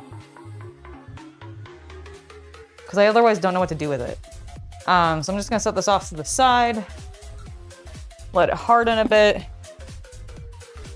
And yeah, I think we're good. I think we're good. Definitely put the acetone away.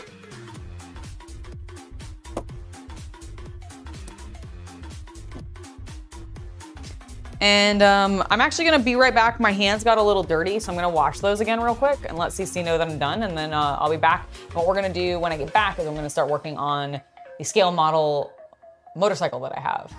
The only difference between a sword and a knife is the size. You know what? That's probably accurate, Mike. You're probably right about that.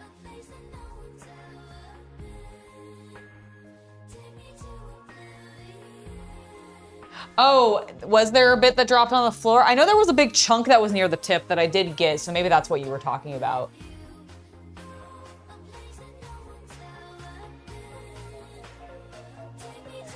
All right, yeah, so I'll be right back, guys. We'll work on the scale model motorcycle here in a moment. Give me 1 minute.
All right, I am back. Let's get these tables moved and I will adjust the camera and everything. We're gonna be coming a little bit closer. All righty.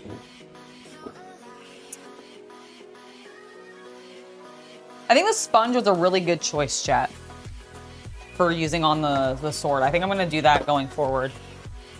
I liked it better than the brush.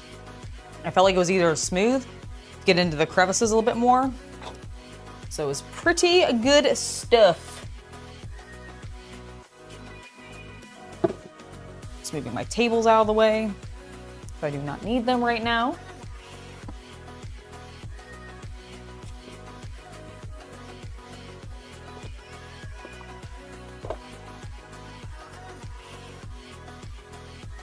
All right, there we go. Ah, we're actually pretty decent. There we go. Perfect. So, here's what... Oh, just bringing all my drinks over. Because, you know, I've been waiting for it to warm up. Hello, Northman. It's lovely to see you. I've been waiting for it to warm up for a while so that I could actually be out here in the garage again. And oh my gosh, now that it is, it's like actually warm. I'm very much considering taking this off. It's hot. Thank you, Michael. I'm very proud of this workshop. CC helped me figure out a good product for behind us, which we now have like the shelving and all of the storage and everything, which has been immensely helpful. Would I say it's a giant saber versus a giant knife?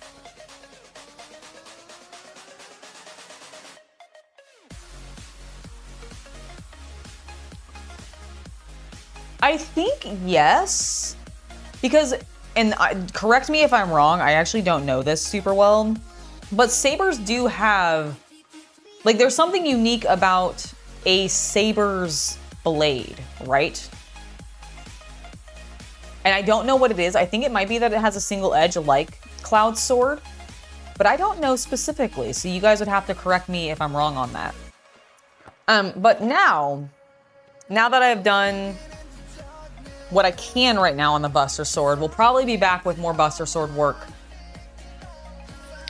next stream, actually, because my plan is hopefully I can prime it again in the next day, because because it's been so warm. It should dry very quickly, especially with the, I mean, it looks pretty much dry already, like realistically. I just want to give it like half a day so that it really solidifies. But because it's so warm right now, I'm really optimistic that I can like sand down when I need to tomorrow, reprime it with the first layer of Rust-Oleum, do one more dry sanding or wet sanding of it after that, maybe hit it once more with Rust-Oleum, and then actually start getting paint on it.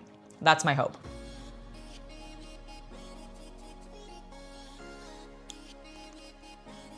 Aren't they both kind of angular? I mean, like I said, it's been ages since I've looked at Pyramid Head's sword. Oh, you're right. His sword is more of a Bowie knife than I realized. Yeah, for some reason in my head, I think because of the old, like I'm remembering the old graphics from like the original, was it PlayStation or PlayStation 2 that it came out originally? But it just looked more like, yeah, I think this is why. This is the version of his knife that I always think of. And so I'm just thinking of like the Great Knife, which because it has that bright edge and a dark other edge, that's I think what makes me think that it feels very like Buster Sword-esque. But I think you're right. I'm gonna move this camera back a little bit so that we can get a little bit of the table, but not like too much, because I still want you guys to be able to see kind of what I'm working on. So I'm just gonna adjust that real quick. Give me a moment. Yeah, I feel like that will be good.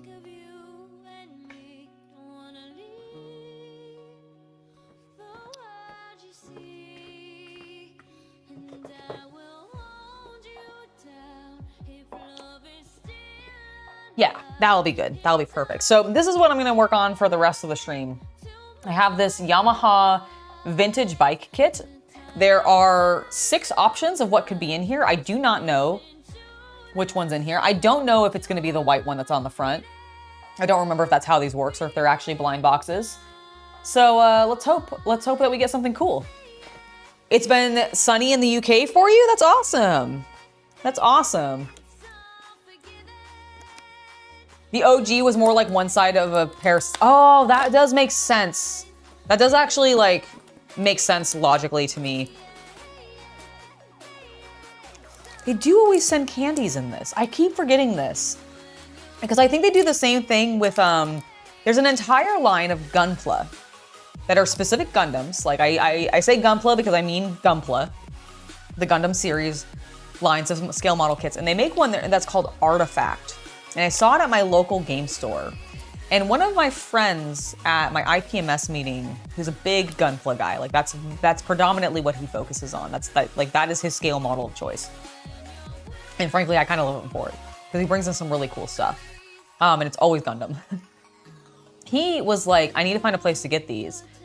And I think they come with candies in them, is my like understanding. I think the company that makes this scale of scale models, this F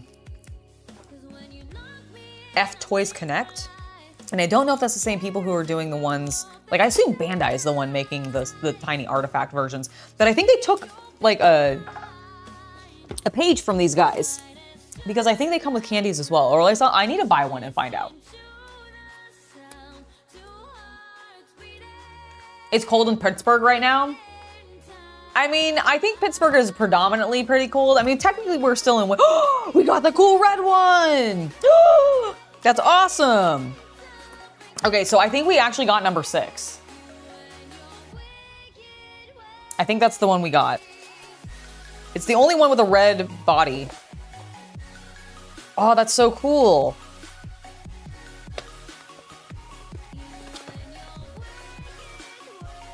Ah, yes.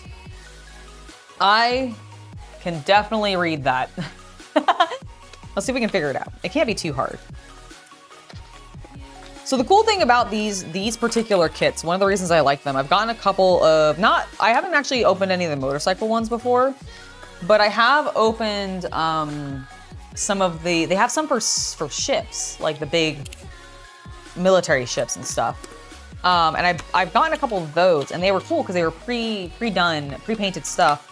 And so I was like, oh, I don't have to worry about painting this. It's gonna go great. It's gonna look so cool, and I'm actually very excited for that, for this too. Oh my God, imagine if they made a Kamen Rider version of this. I would flip my shit. Look at this little, look at it.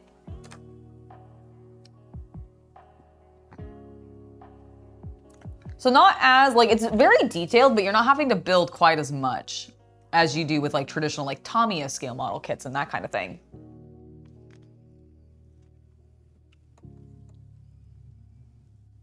Always seem wrong to eat those pack. Oh, right. Well, you can tell though that this is a piece of gum. Like that is a tiny child-sized piece of gum. Because that's gonna disintegrate immediately in my mouth. I will eat it. I'll chew it later. But yeah, it comes pre-painted. But you do get to do some assembly on these things. Honestly, and it's not bad. The other cool thing about it is like, I feel like you can then like weather them and make them unique, but you don't have to worry about the finished paint job. I mean, you can also strip it and do whatever you want, realistically, but.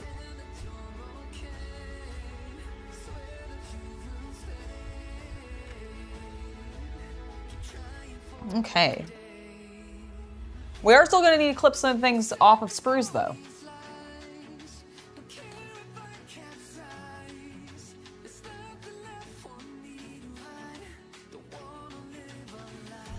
Ooh, okay, so the blue, it even has decals for you to put on.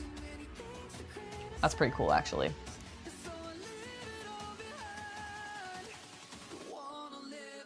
I think these are the gears. Like, I want to be like, it's the chain. But I'm like, that's a bicycle. I don't know, like, technically, I think that's just part of the gear system. Got some cool wheels.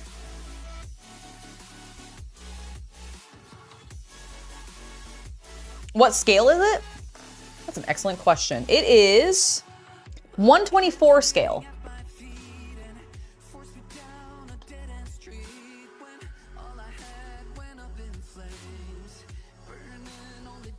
Focus. Hold on. There we go. Come on, focus.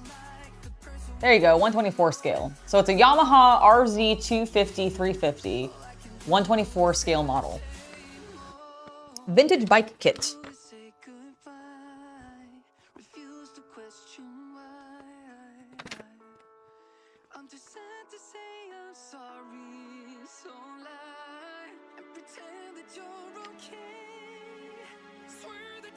Nice. Whoa. Wait, does this have a functioning light? Guys, this might have a functioning light. Or is this just... What is this? Is this just the light bits and it's just in a weird packaging so it doesn't get lost?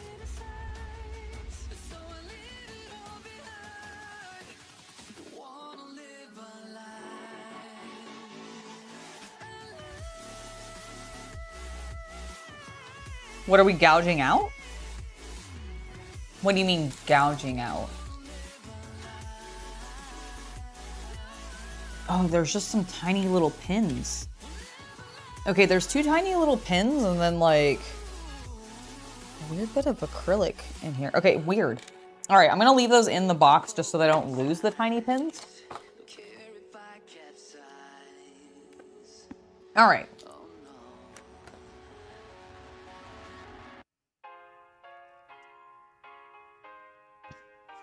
And I don't think I need, oh, I might actually need glue.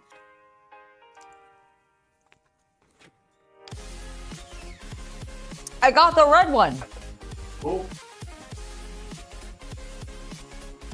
Is that the good one? I don't know. It looks cool. It's the red one, which immediately is cool to me. How's it look?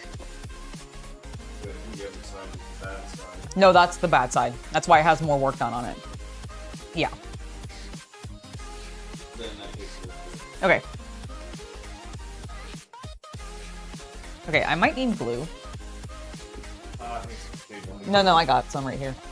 I moved it. I actually put it away. My God. Yeah, Corsair, if you want to clarify what you mean by what I'm gouging out, because I don't quite understand. Oh, they're probably further back in the stream watching the part where you were digging into the grooves. Oh, got it, yes. And I think it's wood filler. It's wood filler, yes, it was wood filler that I was gouging out.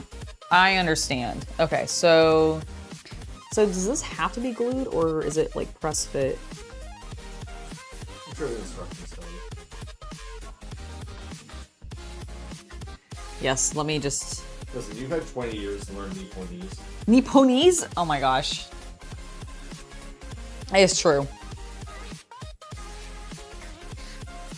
I didn't realize... It's from our local Japanese grocery. Oh yeah, go turn your microphone back on. Did they have this model in my local hobby store, or did I order it? No. No, I bought it from a... Grocery store. Yeah, grocery store, actually. I have a Japanese grocer. That's like an hour and a half away. Yeah, it's like an hour and a half away. It's actually right by where my P.O. box is. And I get these scale model kits from there. I've actually gotten a couple of them. So I've got this one. I've also gotten... a couple of this, like I have two of this 144 volume 40, the best of, I guess, their planes. I'm gonna throw the box. Here are my options. I think we have some others in the model closet. No, I think they're all here. So I also have, I do have one of the artifacts actually. So this is the artifact one that I was talking about. It's a mini plastic kit of the Gundams. I don't know, I can't remember which one's in here. All right, I don't know if the microphone's still picking me up, but I'm gonna go check the other closet. Yeah, I don't know which one, I don't remember which one's in here. I've definitely opened it up though. You can see I've put some plastic on there. But there's like a Gundam kit in here. And then I had, like I said, the ship ones, but I think I've opened all of those. No, actually, here's one. So I have, this is the ship that I was talking about previously. So they're pre-painted. They come with like little, if you get lucky, one of them comes with like a little strip of like blue semi-transparent acrylic to represent the water for it to sit on, which is pretty neat.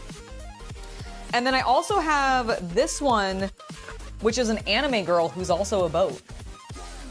No, you're right. They all were moved out. So I believe it's this girl's boat, or as a boat, I guess. So that's fun.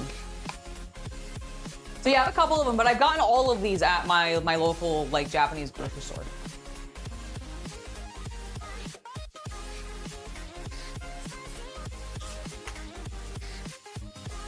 I have no idea if the mic could pick me up, but I was talking to them in the other room.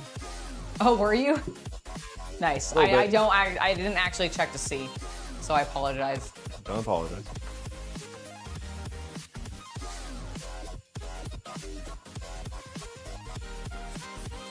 Okay, let's see.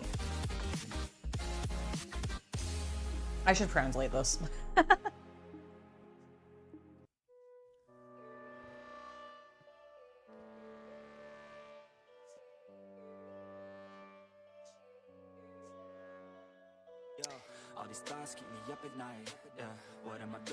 Okay, please be sure to read before assembling. Before assembling this kit, read the assembly instructions in advance and understand the overall flow. When removing parts from the runner, cut them out with a nipper, etc., and scrape the rest of the cutter away to make it more beautiful. You have to give it credit. It's a pretty good translation. It is actually a very good translation app. If you use adhesive as an auxiliary, you can assemble it more reliably. If you use glue as an add-on, it can be, but it doesn't. Okay. So that means it's not necessary. It's not necessary. I'm going to, just because the Liger, good lord, I wish there were some pieces I glued. A few battle scars on the blade would get it a used look. Well, the thing is like, I get that. And on like my Bowie knife that I have for my Cadian like cosplay and a couple other things, I will weather them and make them more dinged up. But it is Cloud's Buster Sword. That shit don't look damaged. despite the fact that he's kicking Sephiroth's ass with it. Well, he technically... He uses ultimate weapon. I was gonna say, for that. he uses ultimate weapon by that point. But the point is he's kicking a bunch of monsters' butts and it never gets damaged. So I will not be weathering or like making it super damaged looking for that reason, because I want it to be screen accurate, or not, it's not gonna be screen accurate, but I want it to be more accurate to what I see normally than not.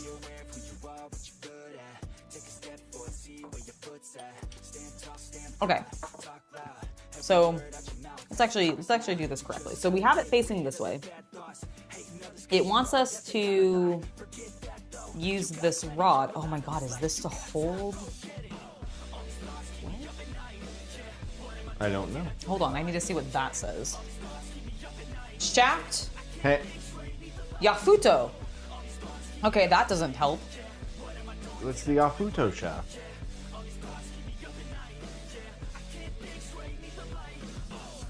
Shaft plug-in jig. Okay. I mean, I would take it to mean that's where you plug in the shaft. The Kabuto shaft. It's or using it. whatever. Okay, but here, look. It's using it as if it's using it to press it into place. I don't think it's a tool. Yeah, it's a tool. It's not actually like, that's what I was, but I was trying to figure out if it's supposed to have a hole or if it's just meant to go in, and I think it's just meant to go in. So Hello, Kami of Knockers. hello, God of Knockers. How are you doing? All right, which one? Okay, so we face it this way. Weird flash on this. Weird sticky flash on this. Okay. So we stick it in like this.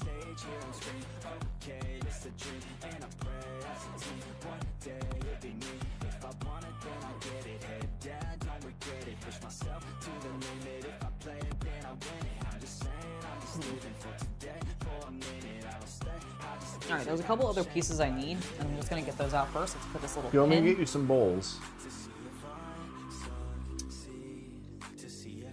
Oh, No, I'm just gonna, I think it's okay. Okay. I think I'm just gonna use the tray that I have here. What I need to do is make sure I get everything out. So I need, I believe this piece.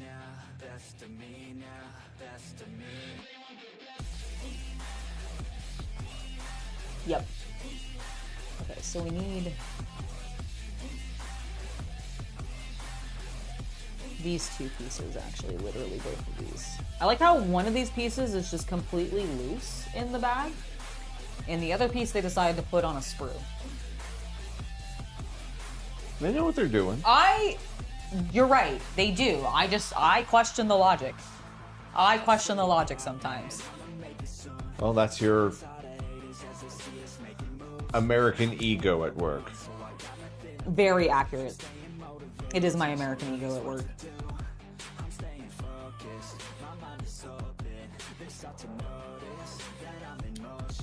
I was actually very worried, so I'm gonna break the chain. Okay.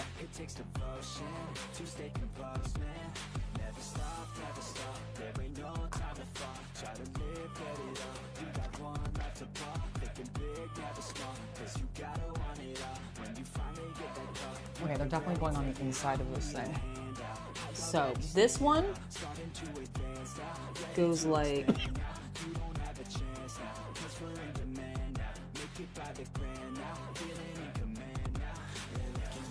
think, what?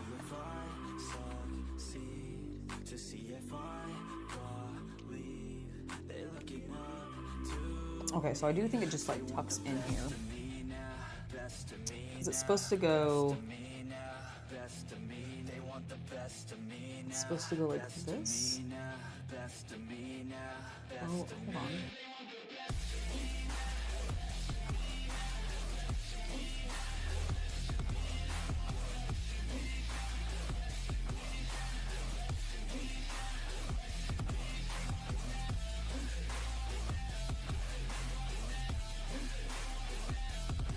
Okay, I think it goes like that, actually.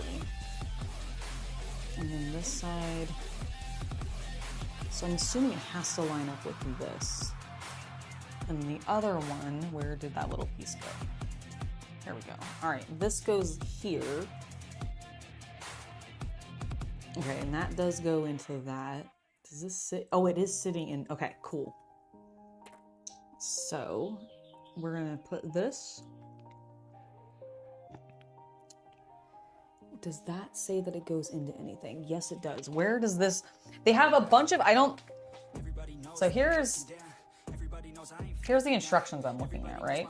See all the little arrows saying like this plugs into this plugs into this. It's actually a complicated little miniature. And I'm excited about that. Do you have the tweezers?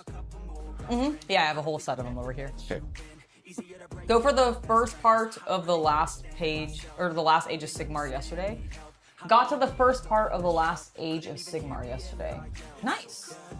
I don't know quite what that means. Like the book? Like a are you novel reading, or something? Are you reading the novel?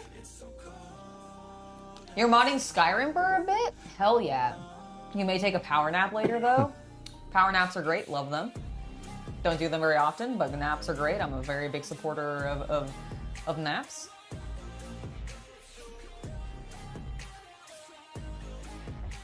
Do I pre-order a Toku watch? What? Do you pre-order a Toku watch? Yeah. I mean, what is it? I showed you them. Oh, the Zets ones? No, they're not. You didn't look at them. You mean the Buffa one? Nope. Is that up for pre-order? Nope. Wait, then show me. Yeah, like I did. I showed you this earlier. Oh, I see. Only one of them is Zets. For some reason, Like the my third brain. image here. Yes. No. I apologize.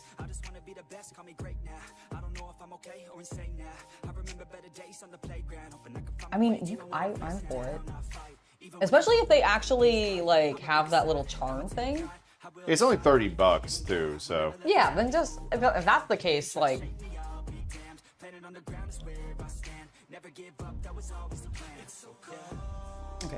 Okay. I need to figure out where that other thing plugs into. That's what I was doing.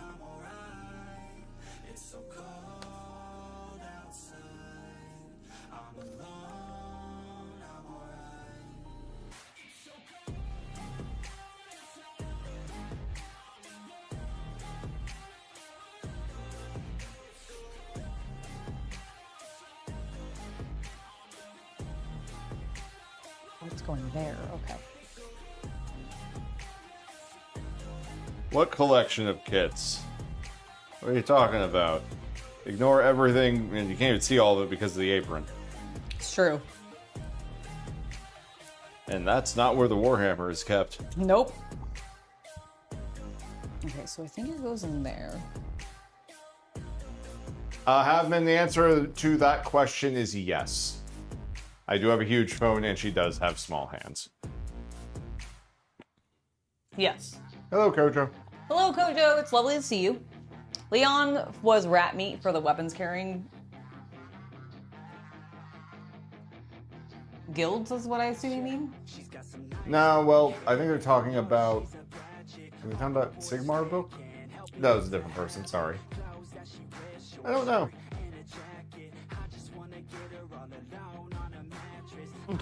Maybe he's referring to the fact that Leon died a lot to the zombies that are carrying guns in Resident Evil 9. Ah, that's entirely possible, yes. Okay, so this is the end point, which is why we're sticking it in. I don't know how it can say there's no copyrighted songs in this. I know this song is copyrighted. Yeah, I was like, I never trust the people who say that there's no copyrighted things in here, because I'm like, there's always a copyrighted thing in there. Yeah. That's why I don't like using the YouTube for. Well, what do you want to use then? I don't know. There's not a good easy solution without like literally just spending some time finding some enjoyable music on like Epidemic or something, and then downloading it and putting a playlist together. That's really the only option we have. And yes, If we wanted to not. we did see the Dune Part 3. Yeah, it looked great. I'm someone who, like, I love the first two movies adapting the first book. I'm someone who's actually read, like, the first 5 books, and then I left because it got a little weirder than I cared for. Fair. Not in any way, I just sort of gets to a point where you're like, I'm not really digging this anymore in an entertainment kind of way. I understand that completely.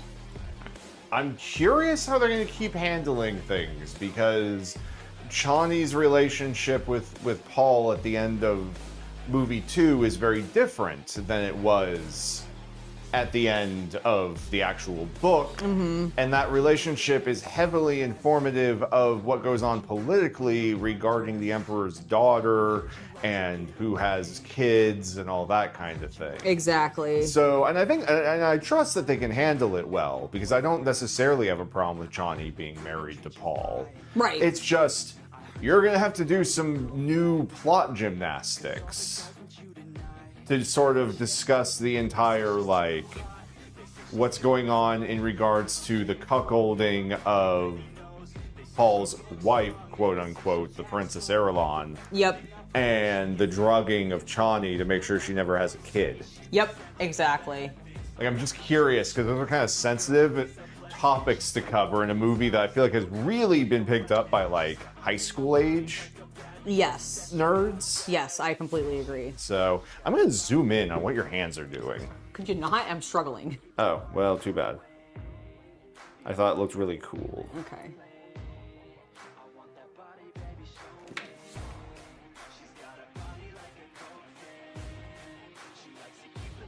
I think if I can get this.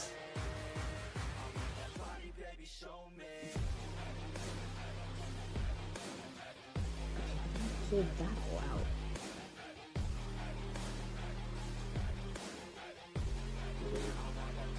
How? No, I am not, in fact, have been under a pseudonym.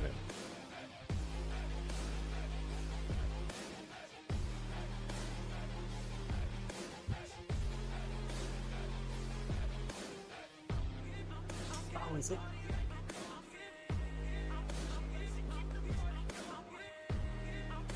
I don't think it is going into that. Okay.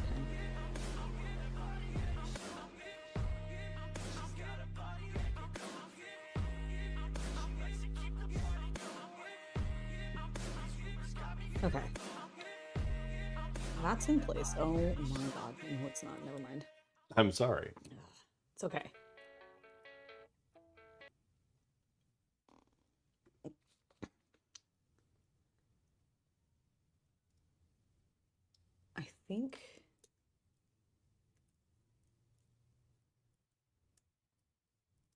I think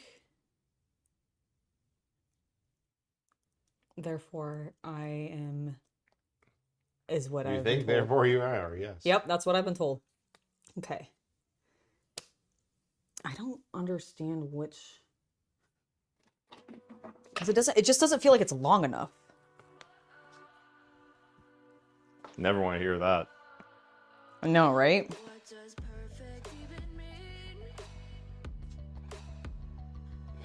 Oh, it's that one. Oh my god, okay. Okay, I'm going to adjust the camera before we get in trouble.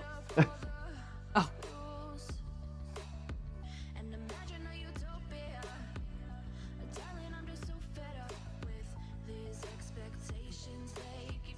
She is committing surgery on this thing.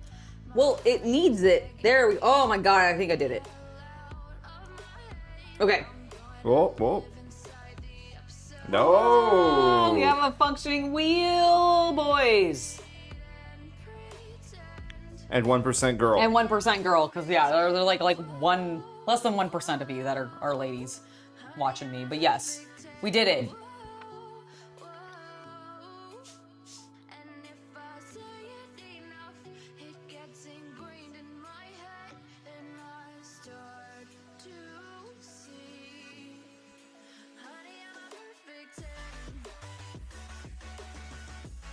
I'm Northman. Paul Muad'Dib is definitely a Jesus allegory in the sense of if you had a morally good person who ends up in a position of power that demands manipulation of the masses. Mm-hmm. I mean, I've always and then the morals that sort of come from that tale Yeah. is my interpretation of Paul. I would agree. I'm gonna drop everything. And as much as he's a Jesus metaphor. Because he doesn't... I suppose I could see it spun in such a way where his going off into the desert is his death, and then his return is supposedly, like, I heard something hit the ground. Yeah, it was part of the Okay.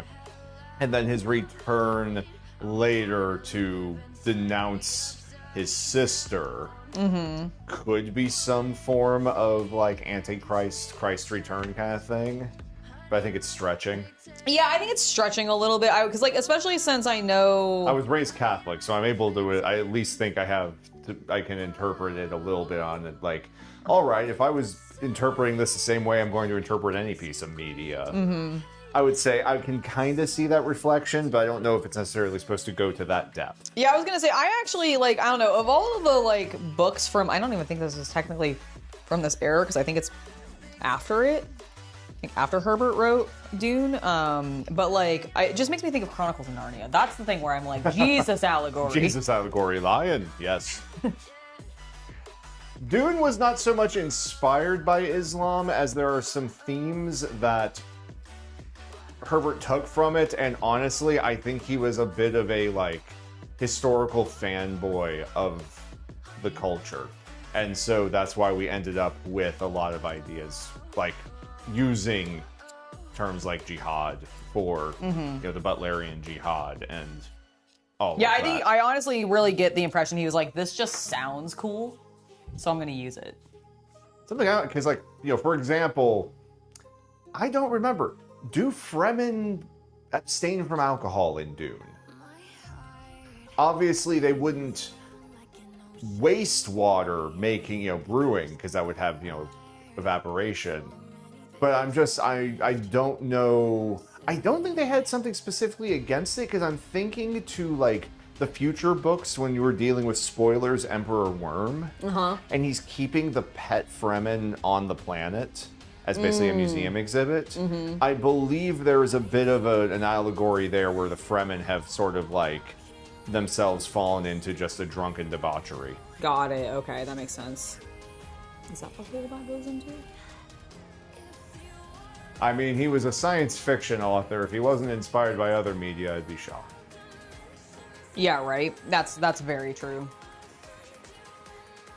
Okay, so I think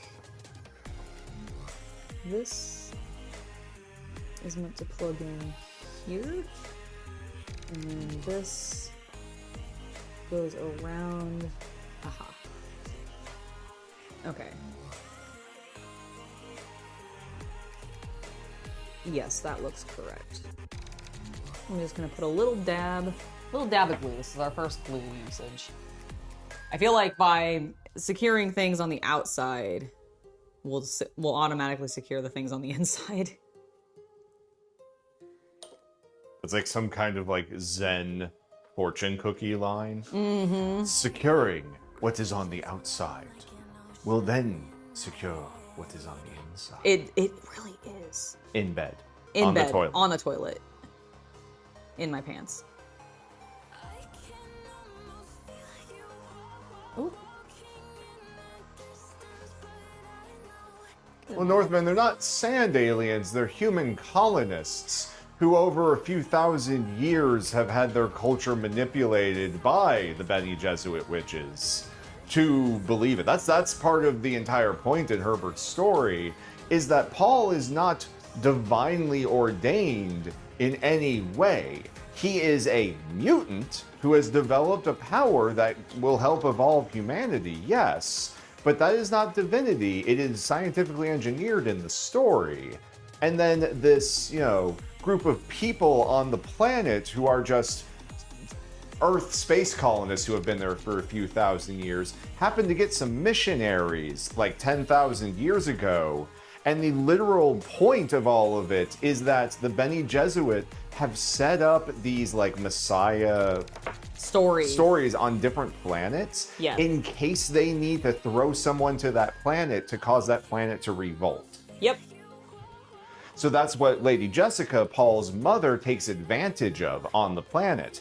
She's taking advantage of this, like, backup plan that the Bene Gesserit had on the planet, and took advantage of that to put her son Paul into the position of their prophecies. Yep. Exactly. And that's why the Bene Gesserits get so pissed off at her too, because besides all of the like genetic grooming they did to create Paul, she also completely blows up their entire Messiah plan on the most important planet in the galaxy. Yep, the one with the spice. Oh my gosh, Havman, thank you so much for gifting a membership. Kane Allen, welcome to the Hobby Night Legion. It's lovely to have you join us. Thank you so much, Havman. I very much appreciate that. Dune's an old fandom. Yeah, Dune is an old fandom for CC. Okay. I need number 8.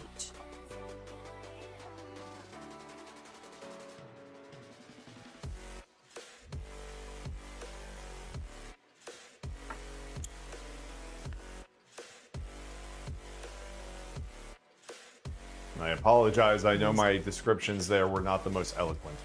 Oh, you did great.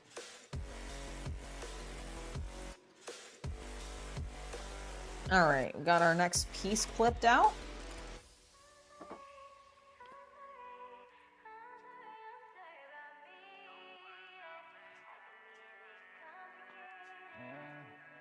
When I wake up in the morning, I see the open door. Don't remember closing it ever.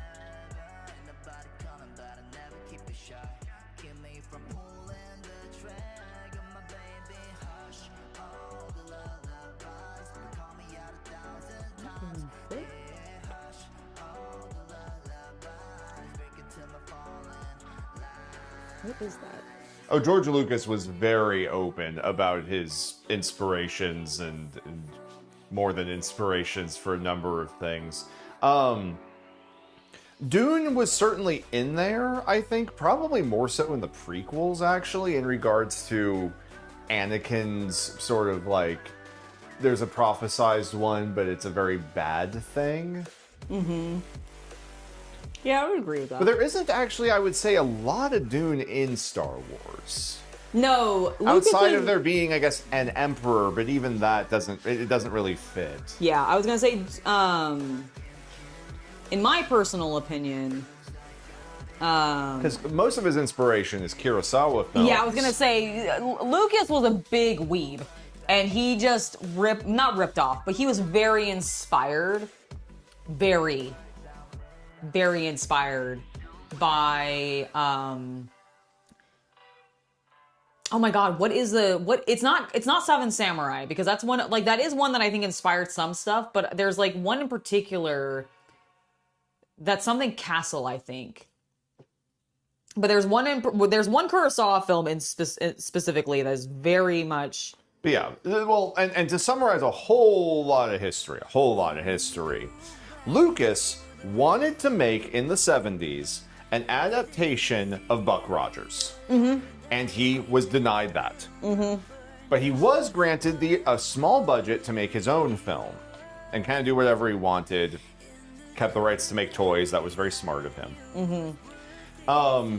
And so instead of making Buck Rogers, he's like, well, I'm going to take the two things I really like, which is Buck Rogers and Kurosawa samurai films. Mm-hmm. And plus a bunch of other people's input, because it should not be understated how much his like co-directors and creative leads helped rein in Lucas in the original trilogy. Mm-hmm.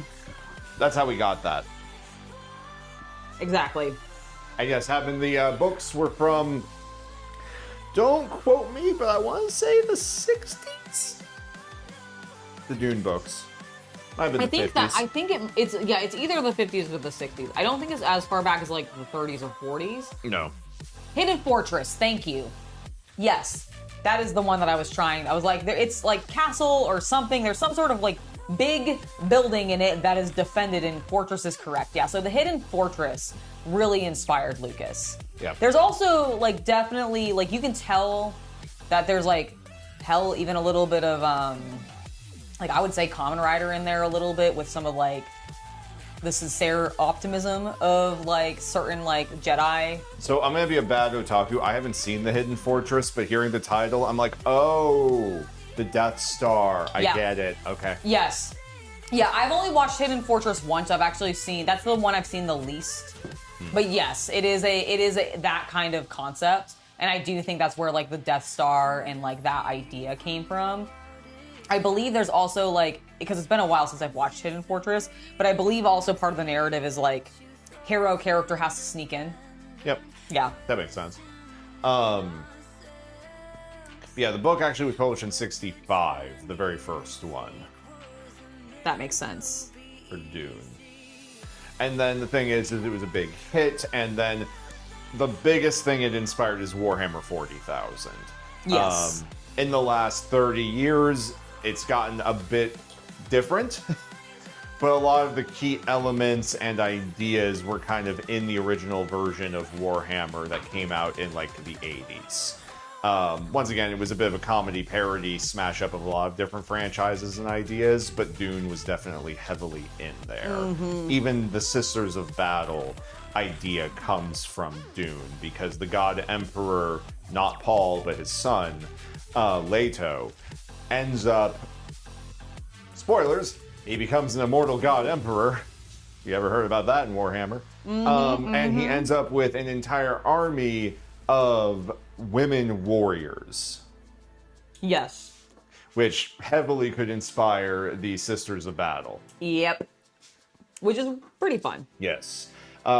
Even some of the ideas, like the original designs of Space Marines, before they were the Space Paladins that they are now, when they were a bit more, maybe they're space criminals in power armor and nothing else, was based on the Emperor's Sardaukar army in Dune. Because the Sardaukar in Dune are basically a penal legion of barbarian warrior men.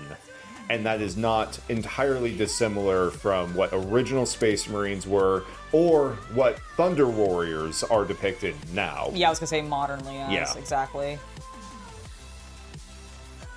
Okay, that's definitely gonna need a little bit of glue.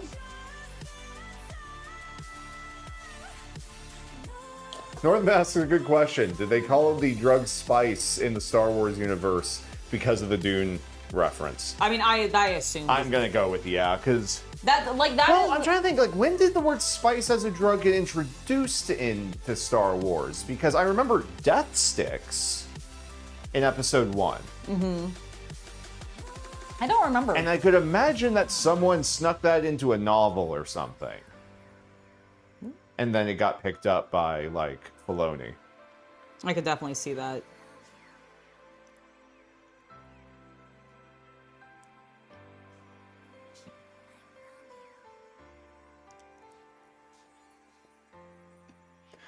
But yeah, Kojo, Dune-inspired Warhammer, especially OG, like, Rogue Trader first edition Warhammer.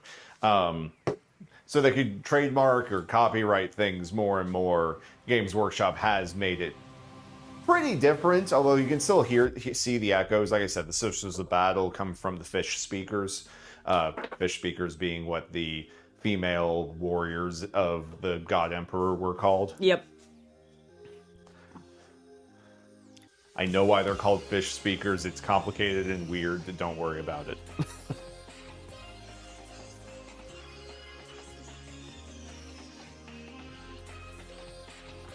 You know, as the books go along, like, men in the Dune universe become, like, less physically, like, imposing, and the women get bred to be, like, the Dommy Mommy class. Nice. They all turn into Rhea Ripley. A bit, yeah. That's why, like, if you ever hear people sort of, like, side reference how Dune gets kind of weird and fetishy later on, that's partially what they're talking about. Is like, the average woman in Dune becomes, like, 7'2". Amazing. Whereas, for some reason, Herbert had the average man drop down to, like, 5'1". I don't know. I don't know how tall Herbert was in real life, but... His own height became the normal height. Yeah. He's actually 5'4", and he wanted to be like 3 inches taller than. Yes, exactly. Also, I don't know how much that may have also been his son, because that was like I said, the late stuff. That's true. You're right. All right.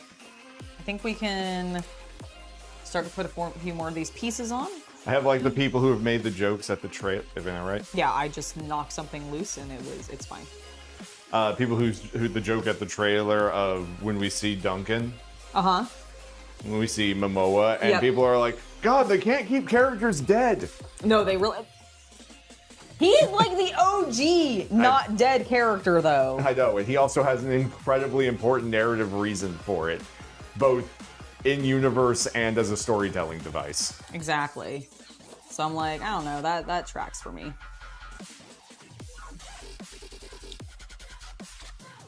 No, Northman, I am not familiar with the comics of Meta Barons.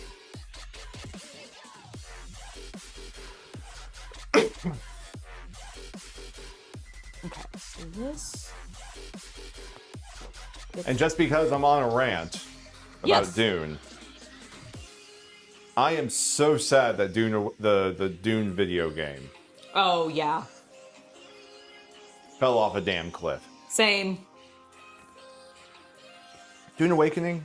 Is that Yeah, right? no, Dune Awakening. Okay, for a moment I was like, wait, was that one of the subtitles for one of the movies or something like that? No. That is the one. I'll be honest, I sank like 100 hours into that game over like 2 months. Honestly, yeah, we both actually like you. Angela you definitely put like 60 hours. Yeah, I I was put gonna like say, 100 hours. You sunk more into it than I did, but we both sunk a fair amount of. Well, I was doing it while you were streaming. That's true. Yes, you were playing while I was streaming. Yeah, your house got more impressive. Yeah, I Than built mine did, I built, for sure. I built some beautiful bases in that game, and it had a great player base. Oh Honestly. my god, yeah, no, it really did. It's just that unfortunately they really hyper focused PvP, which was a stupid decision on their part. Angela, ask you if has read the comics of. I already answered that. Oh, you did? Okay. My apologies then. I saw that and wanted to make sure that I was doing my job. They were maybe because the director wanted to make Dune, but the film was good. Oh, is this about Tartakovsky's Dune? Oh, well, it wasn't. Yes, it might have been. It's because the follow-up statement made me wonder about that. The one that had like Giger and Yeah, I don't think it was Mobius. Tarkovsky. Yeah, but it was definitely like, oh my god, that is such a project you don't think it was them? No, I do think it was them. I don't know if it was Tarkovsky because isn't that the guy that does like Samurai Champloo? Sorry, Samurai Jack. Samurai Jack and stuff. You might be right. But yeah, there was a Dune project back in like the 80s, I think it was, is when it was attempting to be happening, and people were like, "Nah, it's too big of a book." Jodorowsky's. That's right. Yes. Jodorowsky's Dune. So yes, Jodorowsky's Dune. Beautiful concept. God, the cast in that would have been insane. The music would have been amazing. The music would have been amazing. Because they, like, I can't remember who exactly they were. I don't remember exactly who was being brought in. There's two people that I remember Wasn't that specifically. Pink Floyd? Yes. Yes, I think it was. I gotta double check now. There's two people that I remember that were going to be brought in on it. / who were brought in on it, but never really got to do that much with it. Mobius is one of them, and he actually probably got to do the most because he did a lot of concept illustrations. And that's all he was ever gonna do. And that's all he was ever going to do. So he actually, like... He's sort of got everything done. He kind of got everything that he was originally going to do done for the movie. And if you ever get to see the artwork from it, it is gorgeous. Mobius is an insane illustrator and comic book artist. He has worked... He's very, very big in France, but he has worked in Marvel... And I think DC, but I mostly know him from his Marvel time where he worked on Silver Surfer. So if you've ever seen like Mobius as the illustrator for some Silver Surfer comics and some almost like Fantasy Flight, some Fantastic Four stuff, then that's who Mobius is. His illustrations are fucking awesome and divine and totally fit Dune. And then the other person I know that was definitely going to be in it because I think he was going to be cast as like possibly the Emperor or something like that. I can't remember now, but Salvador it was Dali. Dali. Yeah, it was Dali. So like Salvador Dali was going to be the Emperor in that Dune movie, which would have been perfect. I wish they had made it, because I don't think that would have stopped, the modern version from being made. I It's going to be so different. I agree. Because I was more familiar with so Mobius's spaceship design. Yes. It's interesting. So the first way I became aware of Mobius as an artist, as a teenager, was because Homeworld 1 basically copied their homework. I see. Like, if you look at the Homeworld 1 ships and a lot of their concept art right Are next... they very... I don't think I've ever put that together. There's some inspiration there, I think. That's fair. Especially with some of the stuff they did for, like, the Bentuzi and the Garden of Kadesh. But so... I ended up seeing that people referenced these ship designs, and that's how I first learned about Mobius and like even the Dune project to begin with. That's cool. Honestly, though, I don't even think I really learned about that movie until the documentary came out. Oh, that's fair. Yeah, I didn't know about the movie until the documentary came out, but I love, like, that documentary was so fascinating, and I was just like, this is so cool.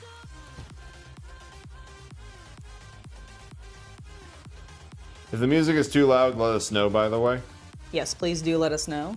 How's it look? Is it like negative 35? It's at negative 25? But yeah, drop it a bit. Okay, now it's at negative 30. Do you want it at 35? I feel like that's good. Like, it's pretty low for them. Like, I don't think is it being loud? Someone comment on it? No, I was just wondering.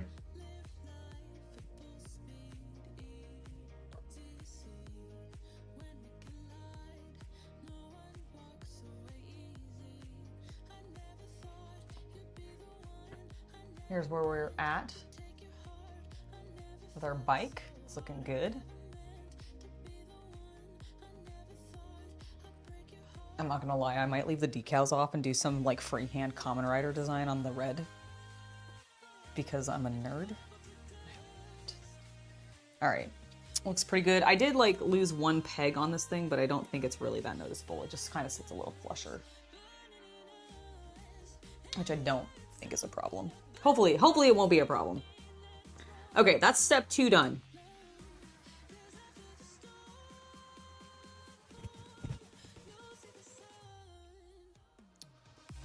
Oh my god, I was like, what am I looking at? This is definitely jumping ahead and then putting final details on. That's because I need to do this.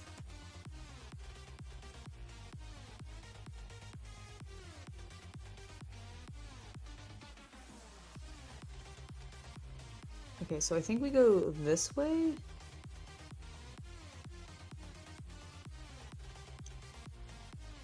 Yes. And we're going to need these rods.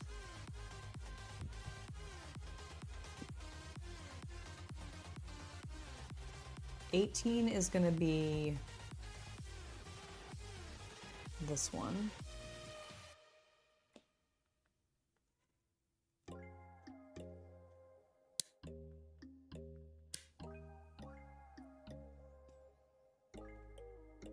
I think I need to clip this thing off.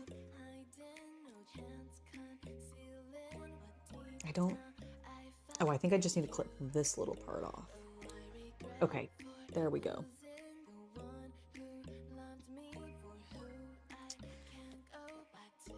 Okay, so we're gonna do...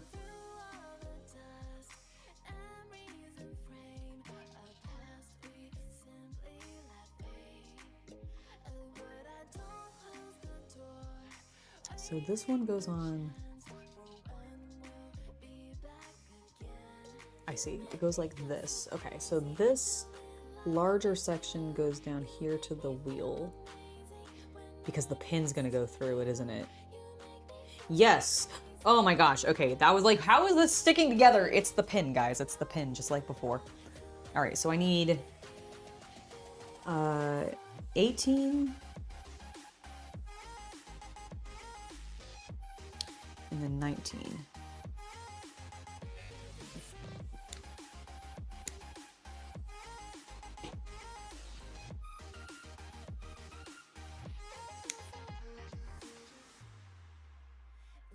Okay. Okay. Panic. All right, this is gonna go...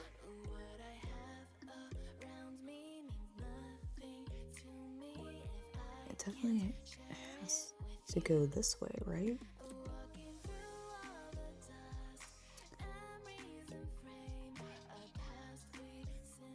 Okay, so I think it goes like that. And then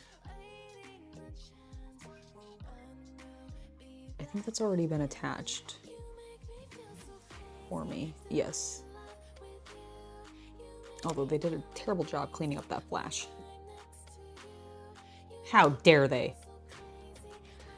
You say George Lucas movies because you're not sure which name of the movie parts you were watching.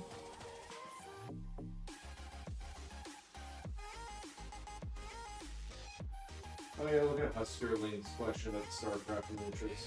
Hi Angela, you're big into 40K, yeah? Do you have any interest in the Starcraft miniature game coming out? I actually do. I do plan on likely pre-ordering that.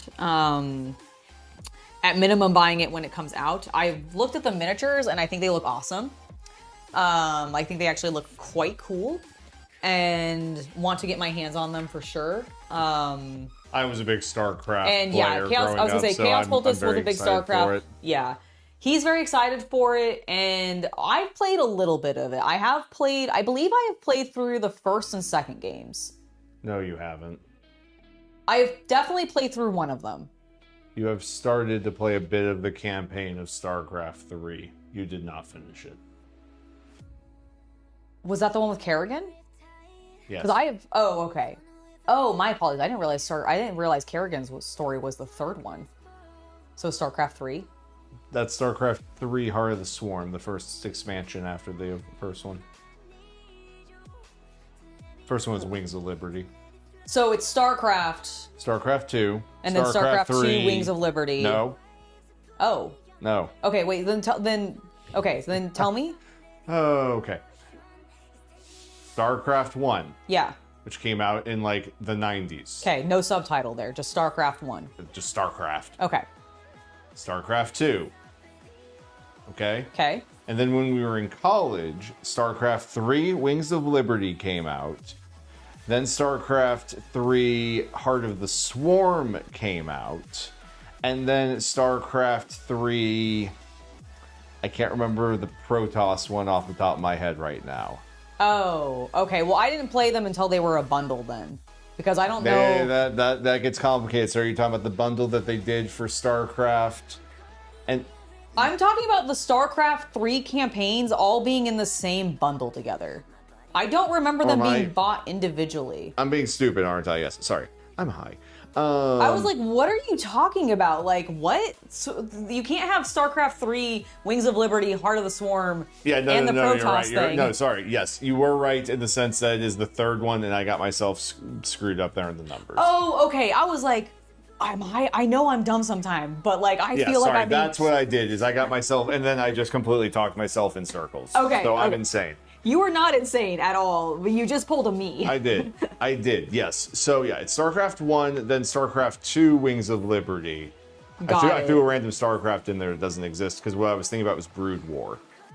Ah, okay, got it. Yes, and chat can start yelling at me because we have delay, I'm sure. But yes. Okay, so what... I'm going to reset and correct myself. Okay.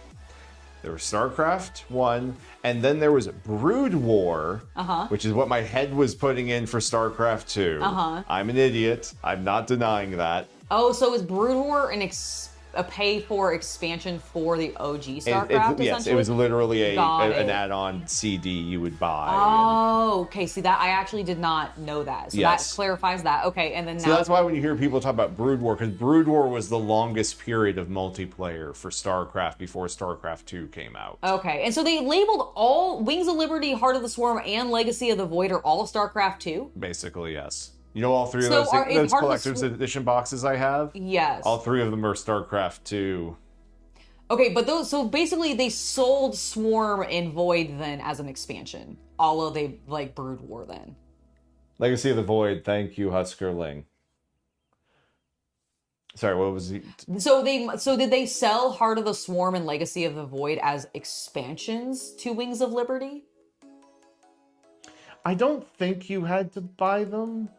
I think because it's Blizzard, I think the way they ended up releasing it, and it's been well over 15 years, so I don't remember anymore, is it might have been something where, like, Wings of Liberty came out, and then when Heart of the Swarm came out, if you bought Heart of the Swarm, you got Wings of Liberty. I see, okay. And then because that's kind of what they do with like their MMO expansions. Right, yes. Okay, that makes sense.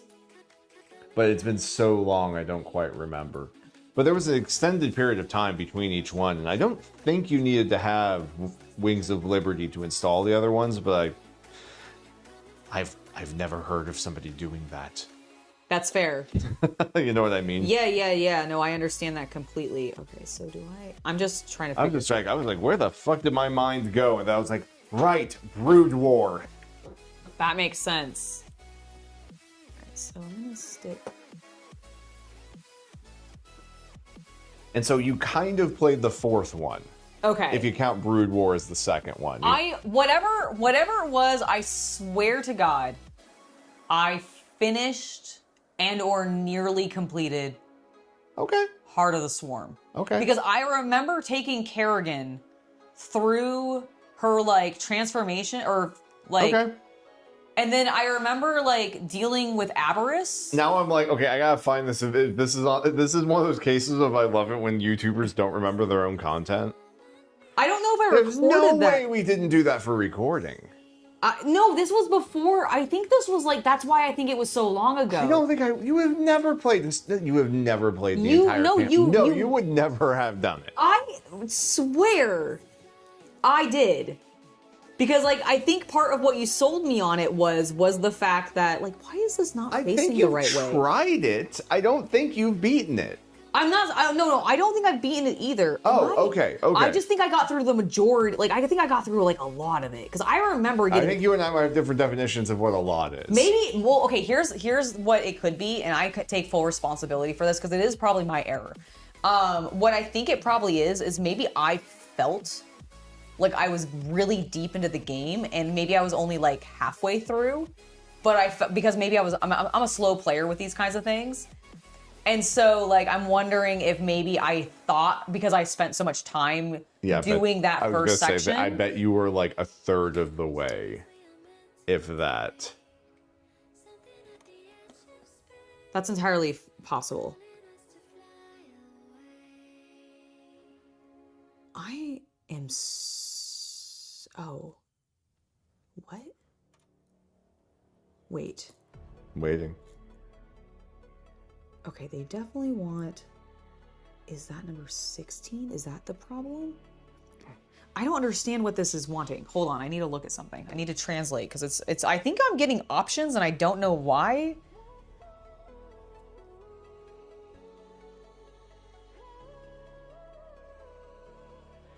Assemble the front wheels for 2. The assembly method varies depending on the type of combine. Of the type. Combine the assembled front wheels and 2 to 2 on the handle shafts in front of the card body. Install 4526. What?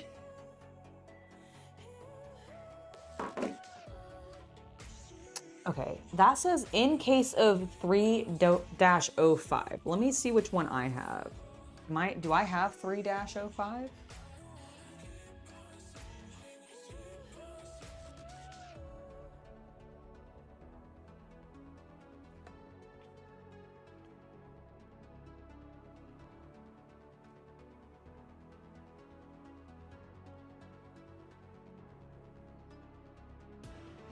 The hell are you on about?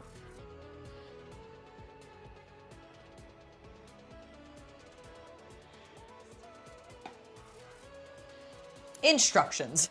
I'm sorry, dear. It's okay. You'll have to use all of your skills, knowledge, and intuition. Okay, hold on. I'm getting a better translation.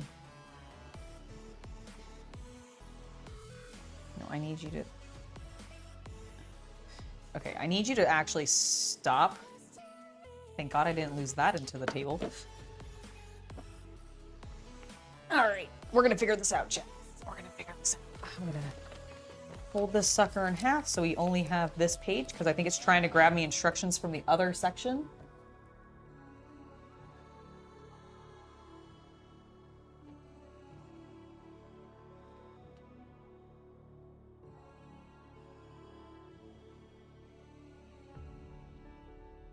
Oh my God, I took a picture. Please actually accept it.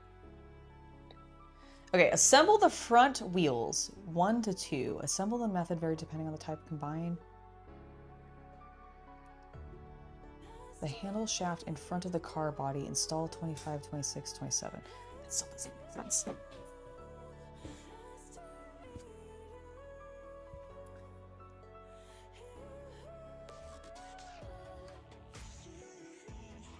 So, okay, I think this is the wrong piece. I'm gonna clip out the other piece. Here we go. Thank you. Oh, was it my, Something got delivered, I don't know. Nice. Excellent. What's that? Okay, so this is the piece that I needed. So either I combine these two pieces together or these two pieces together. That middle one is the one I need to keep. All right, I need to use the restroom, and also I just want to check on what just got delivered so that's not sitting outside. I'll be right back, everybody, and then we'll continue this lovely build. All right, see you guys in just a moment.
All right, we're back. I'm very excited. I ordered a... Oh, that was a good crack. I ordered a treadmill so that I can do those reels where people just walk.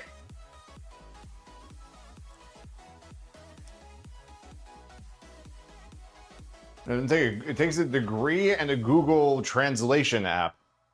Or an Apple translation app to build It's a true. model. It's true. Exactly. You got your Yes, art look at degree me. in Look at model me. assembly. Yeah, look at me utilizing my beautiful bachelor's degree in model assembly. Okay, I think we have figured out my issue. Cool looking bike. It is a cool looking bike. I very much like it. I am impressed. All right, so we need this one.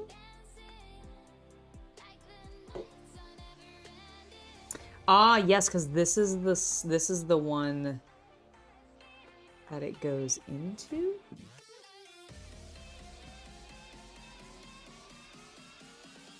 I see. Okay, so I'm gonna get the rod threaded. Gonna get it in on this side. Okay, and now we're going to come in, and I think it looks like it's just using this one, so I'm just gonna use this one. Oh my gosh, that was terrifying. That was right by the hole in my desk, and I didn't like that.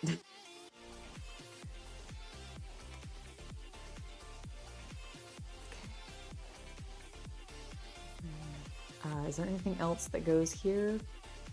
No. Okay. Oh. No. Nope. Oh my gosh. That hole is so dangerous. That's what I've been saying for years. I understand completely. All right. Okay, so then now that we have that, we need to take this cute little thing and hook it over the wheel so that it, goes into that. And then this part slides into that.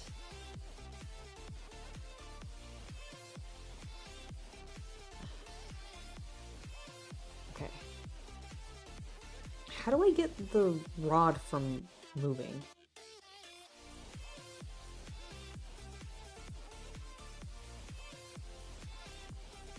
Use the force, Luke.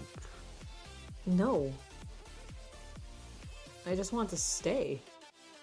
I guess it's just gonna sit in there. There's like no cap or anything that goes over top of it. Does this one? No, because it's that side, so it has to. Okay, interesting. All right, so we got that. 14, 15, 16, 17, and then 18. And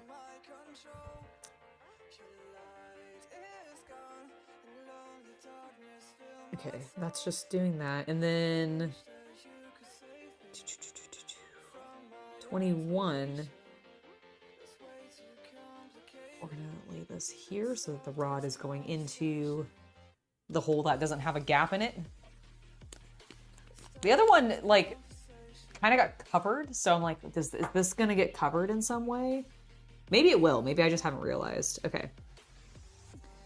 So I need 21. Unfold this again so we can look at our full listing. 21.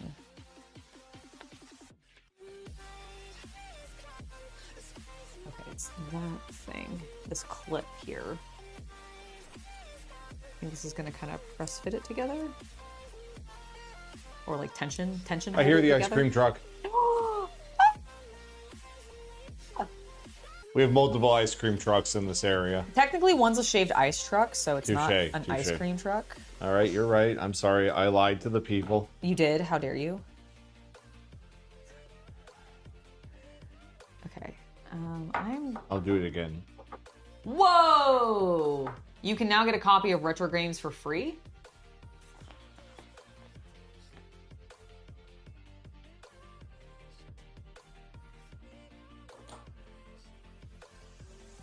Oh, Lucas is talking about some alternative gaming solutions is all I will say. Ah, I see.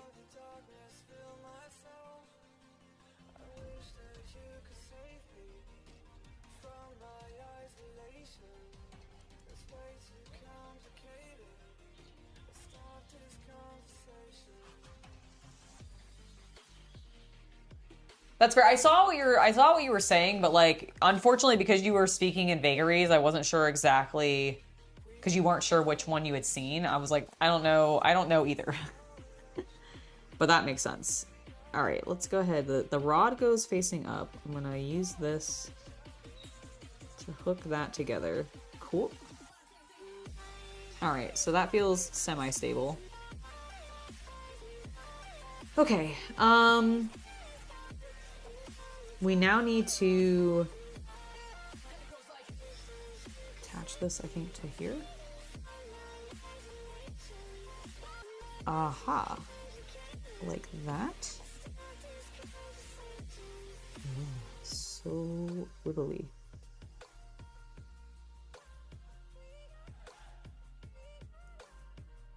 Is that where that goes? I think so. Okay, I'm gonna put some glue there then.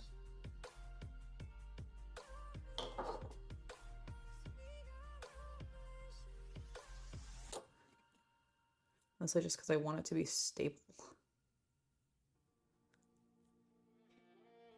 You know, I want it to be stable. All right.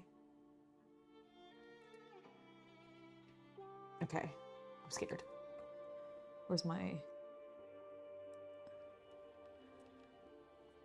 Okay, we got it standing upright. That's great. Probably gonna leave that kickstand down because I will want it to be standing up. Okay, so we did that. 22, 23, and then the handlebars. I think this is 22. It is. Oh, almost dropped it. Almost threw it immediately onto the floor.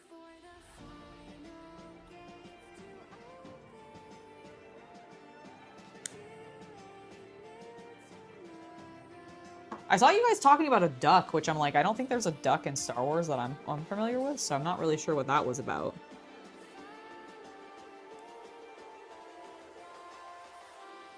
What? Yeah, there was like... I see nothing about a duck. That was, it was before. It was before we went on the... There was a duck in the before times. Yeah, there was a duck in the... Do the... you hear yourself? Will? I do. I do hear myself. Aha. That's where that goes. Okay. Now, Hammond was talking about some stuff that he had seen, like what he had seen of George Lucas, because he's never watched Star Wars, and was trying to make a point about that, but I didn't like fully follow, because then they started talking about like what I thought they called out as Howard the Duck, which I'm like, he's not relevant to Star Wars, so I don't know what this is now turned into.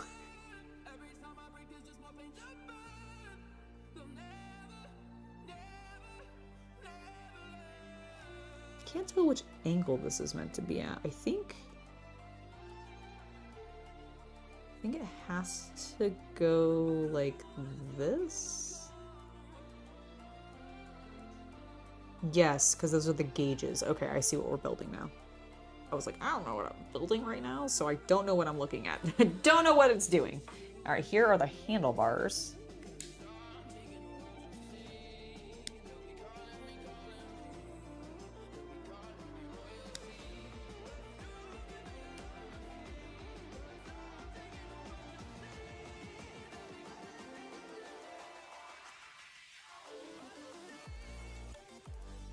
Your first duck was Duck Hunt?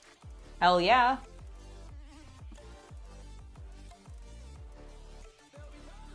Is that what you were saying is from Star Wars? Because if that's the case, that's not from Star Wars, that's from Marvel. Like, Howard the Duck is a Marvel character. And he was part of, like, one of the Guardians of the Galaxy movies, I think? Is that where he made his debut? What? Howard the Duck. He had a thing back in the 90s. Yes, but like in like movie-wise though, like a movie version of him, the only one I know of was in like Guardians of the Galaxy. 86, the 1986 Howard the Duck movie. Oh, was there a live action? Like Yes. oh, okay. It is terrible. There are Okay. duck boobs in it. Well, you know, I mean, ducks need to enjoy lady bits too. Why you hating on Howard's lady duck boobs? Okay. I don't know.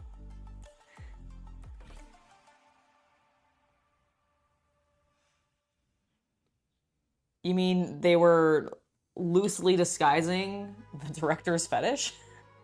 Yeah.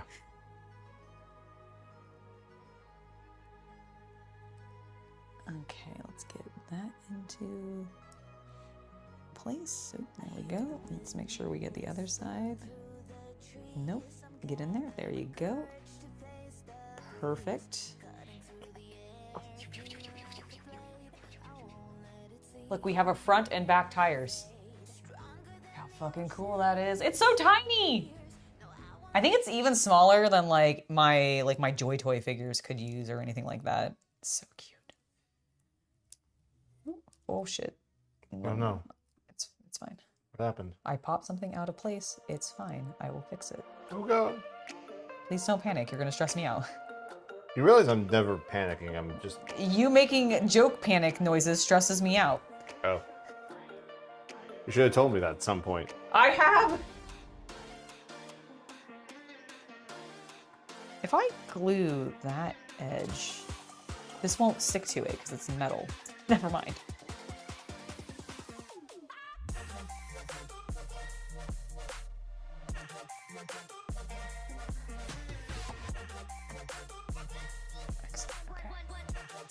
Happened this weekend, saw the Ewok battle, so that's episode 6.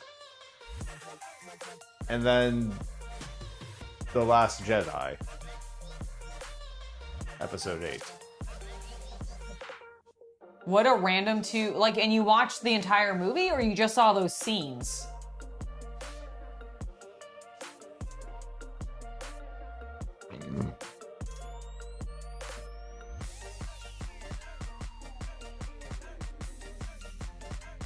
Oh, you mean the one with Rey learning from Luke? Yeah, that probably was one of the worst. Was that the bad one? There's one of them that I'm like, I'm okay. I'm in the camp who actually kind of liked that one. Is 8's the middle one of that? Yeah, of 8's, that 8's trilogy, the one right? where Luke is like, screw the texts, burn the books. I also... Like, here's the thing. At the time, I kind of liked it, and if they'd followed it up with something good Yes. and meaningful with a point, Yes. I was on board for that. But the fact that they didn't have anything to land it with, in hindsight, it is bad. Yes, I And think that's my problem with it too. I don't think I've watched it since. I think that is exactly what I did as well, because I remember being like, no, I think, like, I liked the middle one of the newest trilogy, because I was like, okay, this, like, because basically at I that thought point... it was setting up with, when they were burning everything, I was like, okay, we're setting up for some kind of Revanite New Order. Yes, I also thought we were kind of setting up for some sort of Revanite New Order, and that's not what they ended up doing. And here's the thing, I even was okay with episode 7 leading into 8 because I was like, okay, you've used the tropes of a lot of old stuff from the original trilogy that everybody loves to get people hyped again.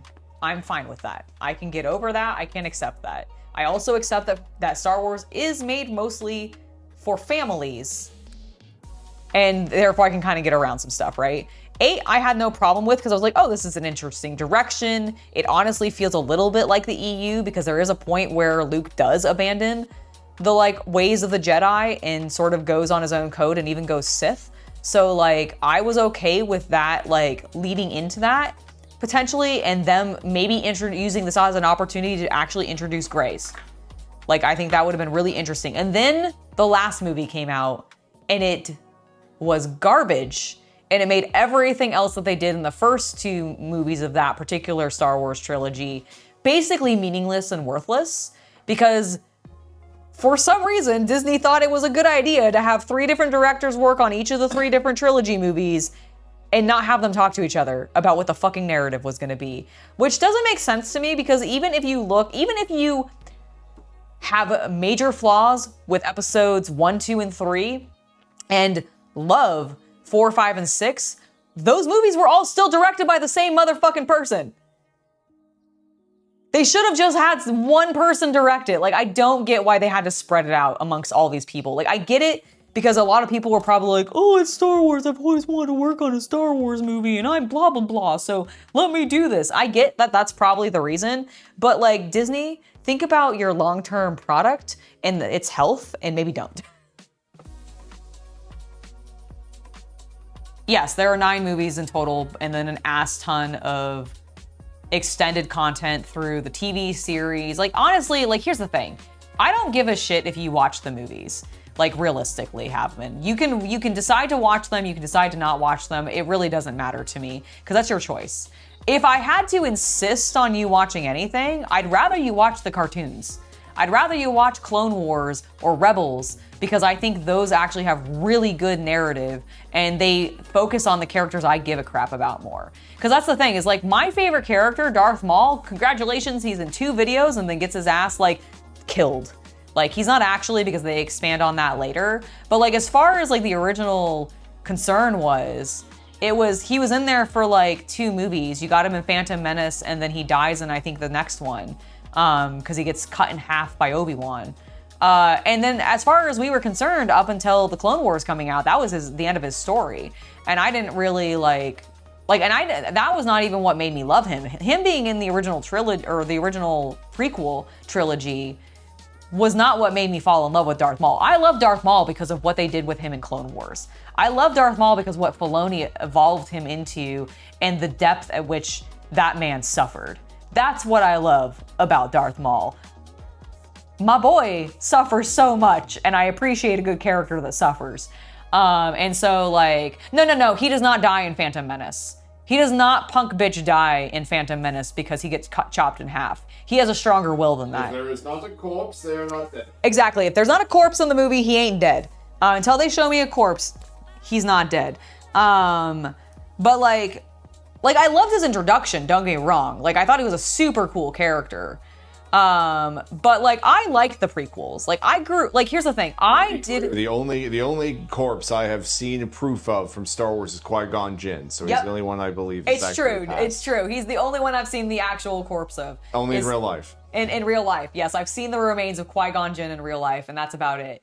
And I'm not kidding. I have literally gone to a location where they have a museum, and the guy was like, that's a relic, and they're just gonna toss it. So I'm gonna take pieces of it. He took scraps of the fabric of the costume that was on the wax model that they burned to represent Qui-Gon Jinn's death in the second episode? First movie. Does he die in the first one? Okay, so when he dies in the first one, so like that burning scene of his remember body. Anakin like that's right. It in. was on Tatooine, wasn't it? Yes. Yes, it was. Okay.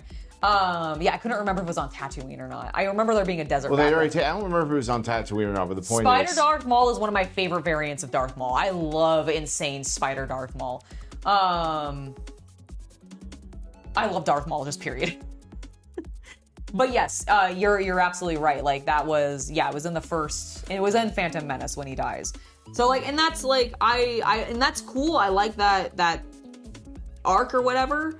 But I love what Filoni does with bringing him back, making it so that he actually the Force kept him alive.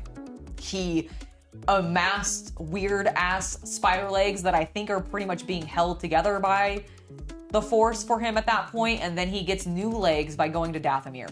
It's amazing. Star Wars is silly, and that's partially why I love it. Like, I love these franchises that, like, especially back in the day, were willing to completely take themselves not super seriously, and they could have some, like, fun with themselves. It's just, I don't know. I just miss it. I miss it a little bit. All right, we need to flip this bitch around. There we go. Okay.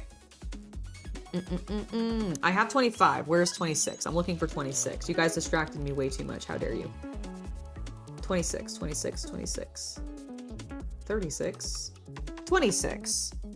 It's on this one. Okay, so there was 25. 26 is this little piece next to it. That makes a whole lot of sense. Boop.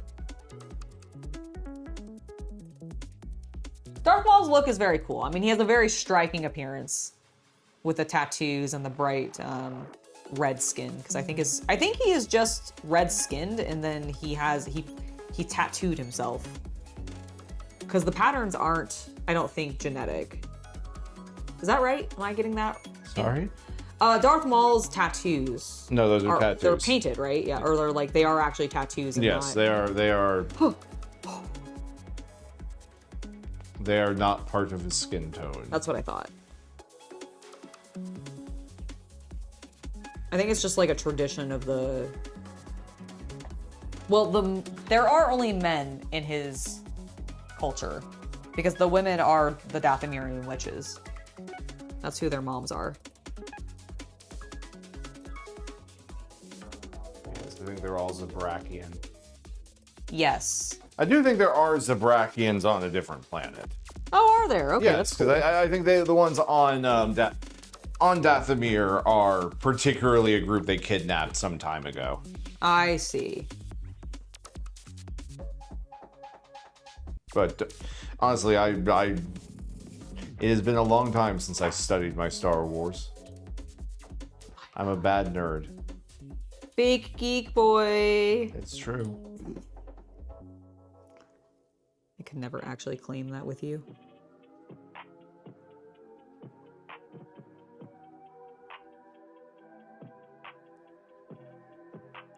Okay, I think I need tweezers.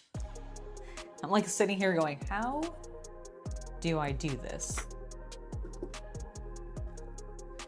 And the answer is tweezers.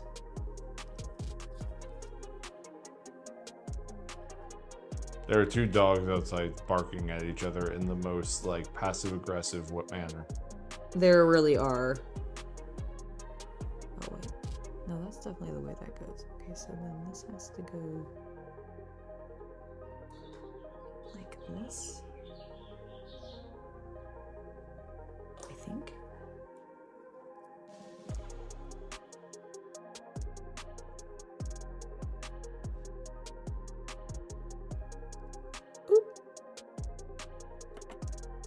Well, that didn't work at all like I wanted it to. No.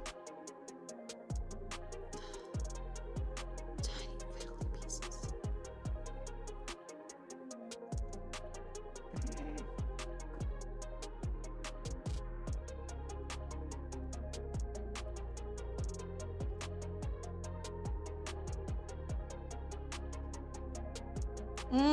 Nope. Fuck.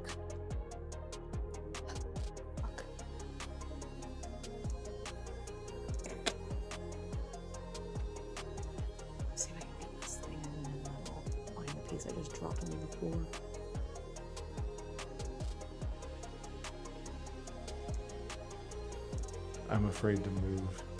You can move, just don't come over here. Okay. Please. Calm down. Breathe if you need to take a moment.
Yes. Okay.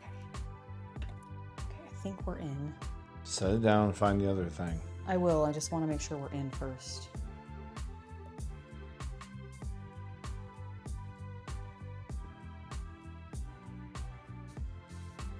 Okay.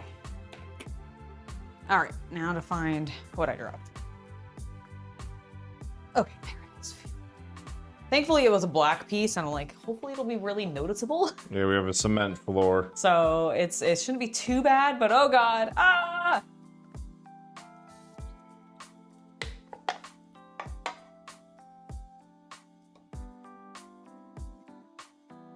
Do I think Master Windu is still alive? I know Master Windu is not alive. Master Windu died in the movies. No, he got shot out of a window and there's no corpse.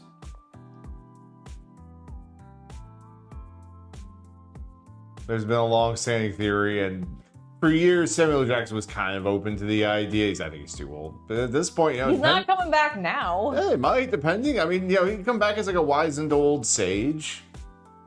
I guess he could come back as a wizened old sage. Listen, plenty of other people have survived much more deadly things than Star Wars. Darth Maul getting cut. Yeah, Darth Maul is the poster boy for it. That's fair. That is valid.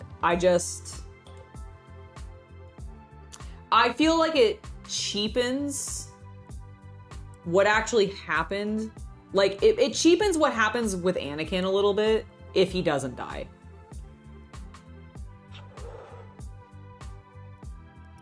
In my opinion.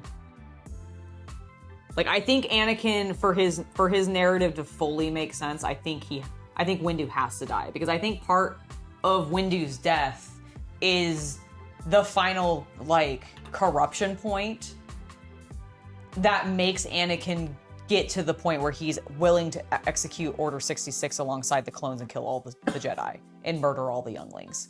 Like, I think Windu dying basically because Anakin does not stop the Emperor and just lets it happen is key to Anakin's, like, bullshit.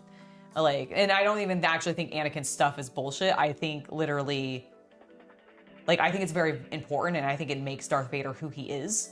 So I think it's important that Windu is dead in order for that to be meaningful and impactful. And I think to say that he isn't genuinely would take away from Anakin's narrative. Not that Anakin needs, like, I mean, Anakin has an ass ton of narrative focused around him because he goes from the chosen one boy to Darth Vader, of course, but I think part of what makes that journey more relevant is Windu's death in that scene. And maybe that's just me, but I really think he's dead.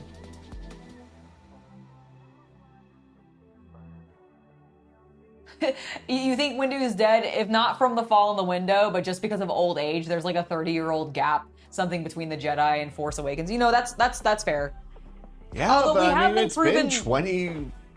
been 7 years since that movie like came out, right? I mean, that is true, and there's maybe 24. definitely... I don't remember when Episode 3 came out. I don't remember. I remember it was 90. It was 99. I'm pretty sure when Episode 1 came out, because it was the last time I can remember feeling joy. What? 99 is the last time you felt joy? I'll be honest, Episode 1 came out on my birthday. That's fair. That's fair. Okay, that's fair. But I just want everybody to know that he did not find joy on marrying me on our wedding day. That was Euphoria, thank you. Oh, okay. Okay, that's good. Never mind then. I accept. I thought you were saying that the only, like, joy that you've ever had was that, and I'm like, well, excuse me. No, there was playing and beating Sonic the Hedgehog 2. Oh, nice. Yeah.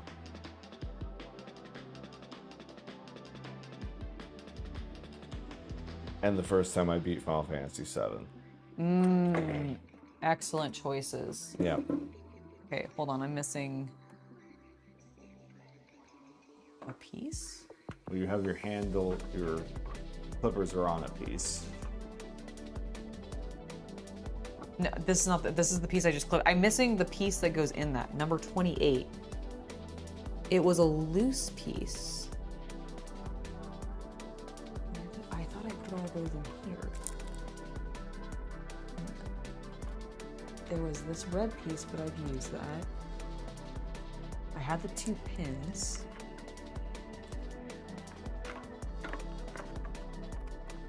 This is empty. This definitely doesn't have it. This definitely doesn't have it.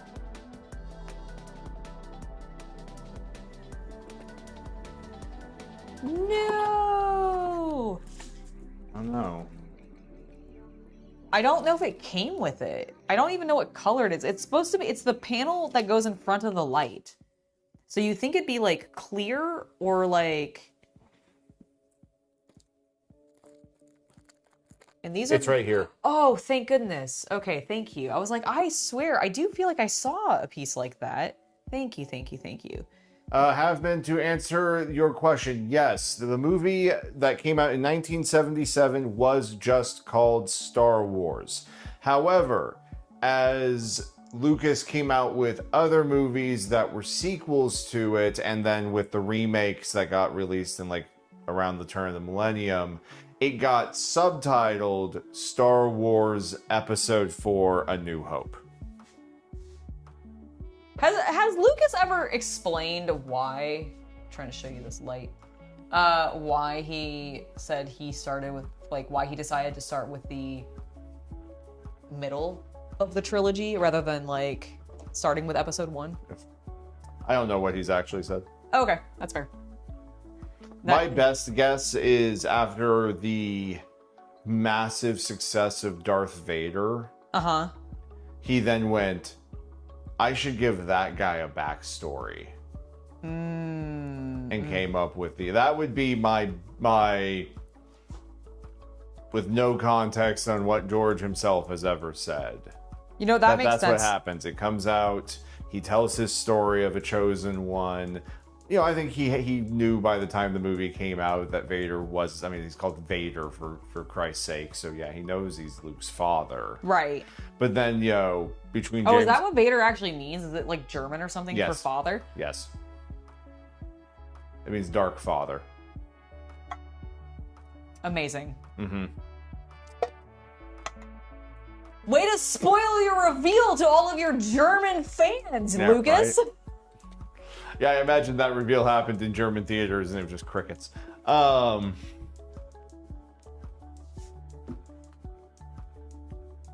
yeah. Got it. But yeah, I suspect because of the success, because I'm sure Vader was like the second best-selling toy after Luke. Yeah. I can't imagine that he You wouldn't know, have maybe been. Han was a close third. I don't know, but I imagine he was Han like. wishes. Han Solo was very popular. I understand. Listen, I just do not like Harrison Ford. So I have this bitter, The views expressed on Hobby Night do not necessarily represent the views of all employees of the corporation.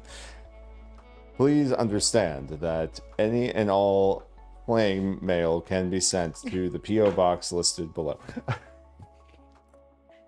And then I will have CC open it and read it to me so that he has to be involved in it.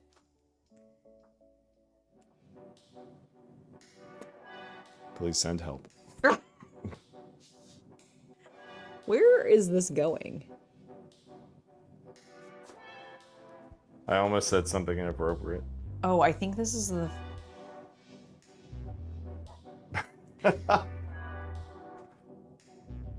Okay, so I think it goes here. It doesn't... Oh, is that it showing me on the other side? He had a retcon, but I imagine he had to have some idea of something. Because I mean, yeah, there is the obvious thing of what did he do? He just made another Death Star. So yeah, he did seem to not exactly have all of his ideas lined up. Mm-hmm. But like, he didn't reveal that Vader was the father in the first movie. Right. But he obviously had it in mind that he was the father because of the naming. Yeah, he knew he had to be the father or something. You know, I wonder if it ended up being like, he wanted him to be like the father of the Force or something. That would be stupid. Agreed. But George Lucas was not beyond stupid. I was gonna say, but it does seem like something stupid that he might do, right? Because it's kind of harmless, but it is dumb. Possibly. I think you're probably more likely right. Okay, so that definitely is what it's doing there. All right, now Now the Luke and Leia being siblings, that was a definite retcon. and yes, yeah, definitely. Okay, 31.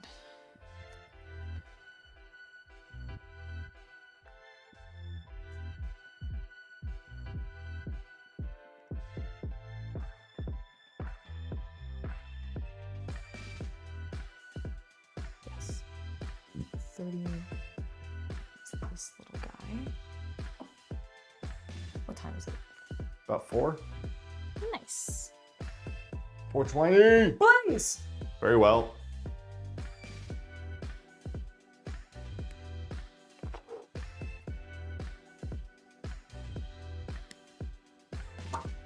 That was a air compressor.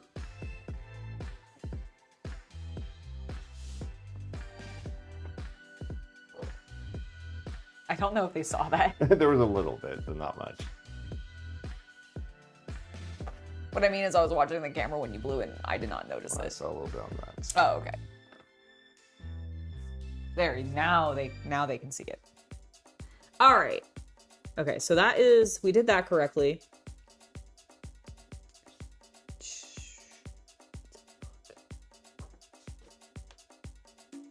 What? What? Okay, so I think it has to go like this. And then it goes...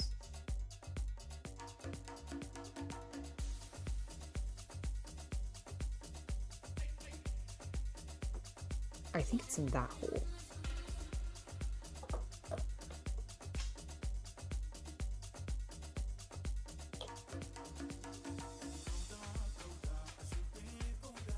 This is why you need small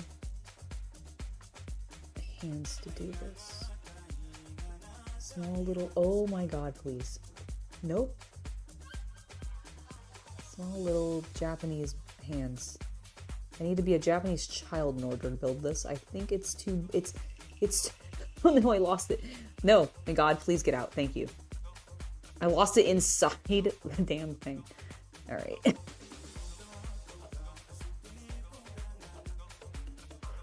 Okay, I think that's our, like, thing that you, you kick down to, like, get the engine going. Is that how you start a bike? I don't know. I don't know what I'm building anymore. We're on the outside pieces of the bike, and I don't know what I'm building. On old bikes, yes. Okay, cool. I was like, This new? I don't think so, though. I think it's just the kickstand. Okay. Does that need glue? No, because it needs to be able to move. Oh, I see. But I think I can put glue on these silver ones, just not the black. Because these are... Oh my god, I'm sorry. No, it's fine. It's because I can't glue that section. It needs to, like, stick in there so it can move.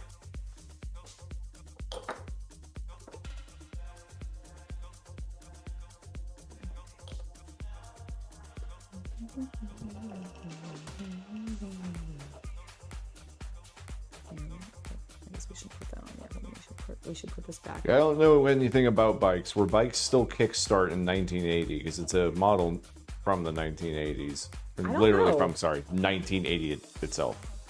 I understand.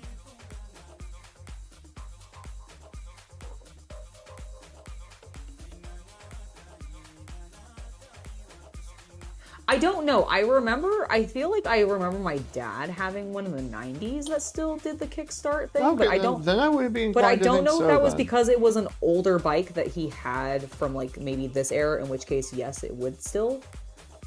But I'm not sure. Oh, God, please. God damn it. It's fine. Everything's fine. Everything's fine. Don't panic. Okay. Okay. Good. Please. Thank you for not panicking. She doesn't make it easy, Chad. I'll be honest with you.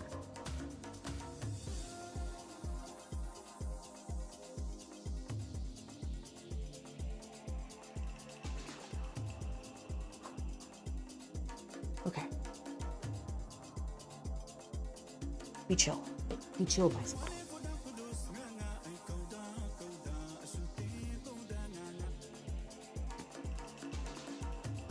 don't think this needs to move. It can move with the other thing. So I'm gonna glue it.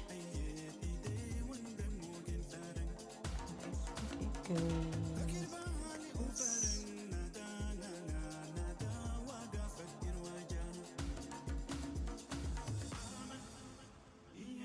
Oh my gosh, please. Okay, I think I'm in. I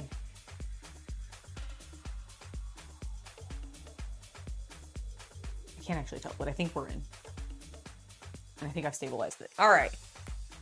Bikes still had kickstarts in the 1980s. Okay, that makes sense.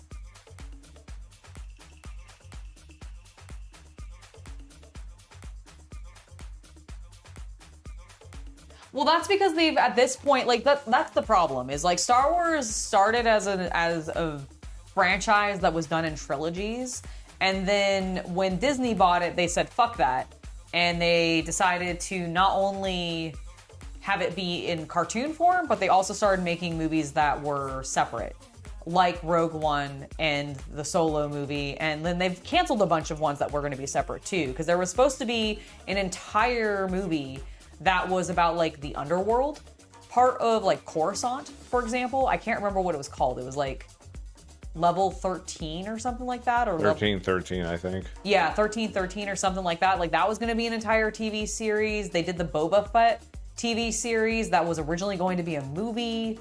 They're now doing this new movie that's coming out that is like continuing Grogu and Mando's story, which I'm very mixed on. Like every time I see stuff from it outside of like anything that really hyper focuses on Grogu, because I just think I'm over that character, I'm fine with it because it looks like it's gonna be fun. It's just that there was a specific tone for like the first couple of seasons of Mandalorian, and I really liked it because I felt like it was homaging a lot of Lucas's original inspiration, which was Kurosawa films. And the Mando storyline was not specifically a Kurosawa film, but it definitely gave me like Lone Wolf and Cub vibes, which I weirdly associate with Kurosawa. Like he had nothing to do with it. And I actually don't even remember the mangaka's name who made Lone Wolf and Cub, so I do apologize. Fantastic artist, fantastic writer. Love everybody who worked on that manga. But like because of the theming is like in the era, or it feels set in the era that a lot of Kurosawa films were set in, there's just like this weird association that I have mentally with it. So like, and that concept of Lucas being a massive nerd for Japan and what Japan was coming out with in the 70s and 80s, leading into a lot of the inspiration of what he ended up putting in his movies. Like I liked that energy, and I feel like that's been stripped completely out. Like this movie feels nothing like a awesome like Lone Wolf and Cub Western anymore. My opinion is, and whether you love or hate George Lucas, the man was a passionate geek. Yes. And the movies are not made by a passionate geek anymore. Was he a passionate capitalist geek? Absolutely. But as someone who worked in game development, let me tell you, nobody running that stuff is that passionate of a geek anymore. No. Not the people at the top. Like we're not saying that like a lot of the people who are working like doing the grind aren't, but the people who are at the top are not. People at the top at Disney. Yeah, exactly. Yeah. Exactly.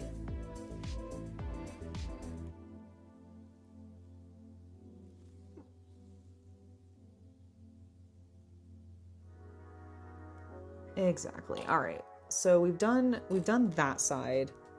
We now need to put 32 in, which brings us back onto this side. And that is gonna go, okay, 32 is like a little add-on to the kickstand.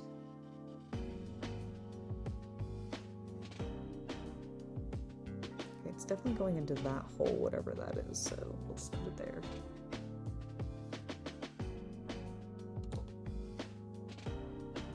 $32.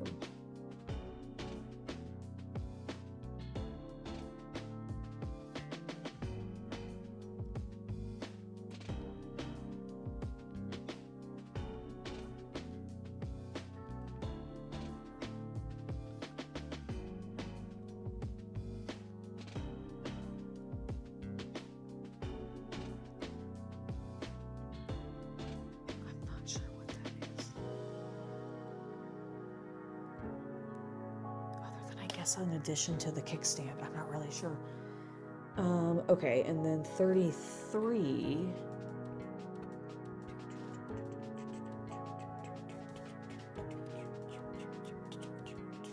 Just this little guy. Tiny, tiny little pieces. Itty bitty.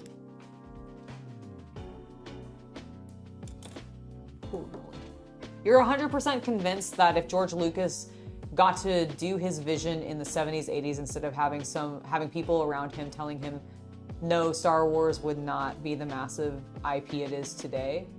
Oh, that's probably true.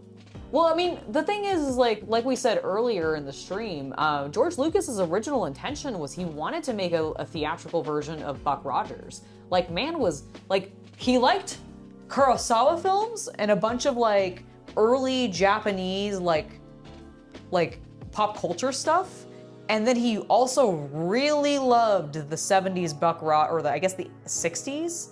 Buck Rogers in the 50s or 60s. I guess it might have been through both eras, I'm not really sure. But like, he loved Buck Rogers. And if you've ever watched MST3K, like Mystery Science Theater, and I believe it's more specifically the Joel era of MST3K, because I feel like they did the Buck Rogers, or sorry, not the Buck Rogers, they did the Commander Cody shorts. Like, they covered the short episodes that were following Commander Cody. Well, guess what? Commander Cody is the inspiration for Cody, the clone, Cody. So like, there's a whole bunch of things that like George Lucas really... And if you ever want to watch the Commander Cody shorts, you can find them in most of season 1 of MST3K. Okay, I was gonna say, that's what I was saying. It's in the early seasons of MST3K. I think it's mostly the Joel stuff. Season 1. Is it specifically season 1? Okay, yeah. So if you ever want to watch the Commander Cody stuff, season 1... I'm sure they're available for normal on YouTube as well. Oh, I'm sure, probably. But like, that is a way to do it.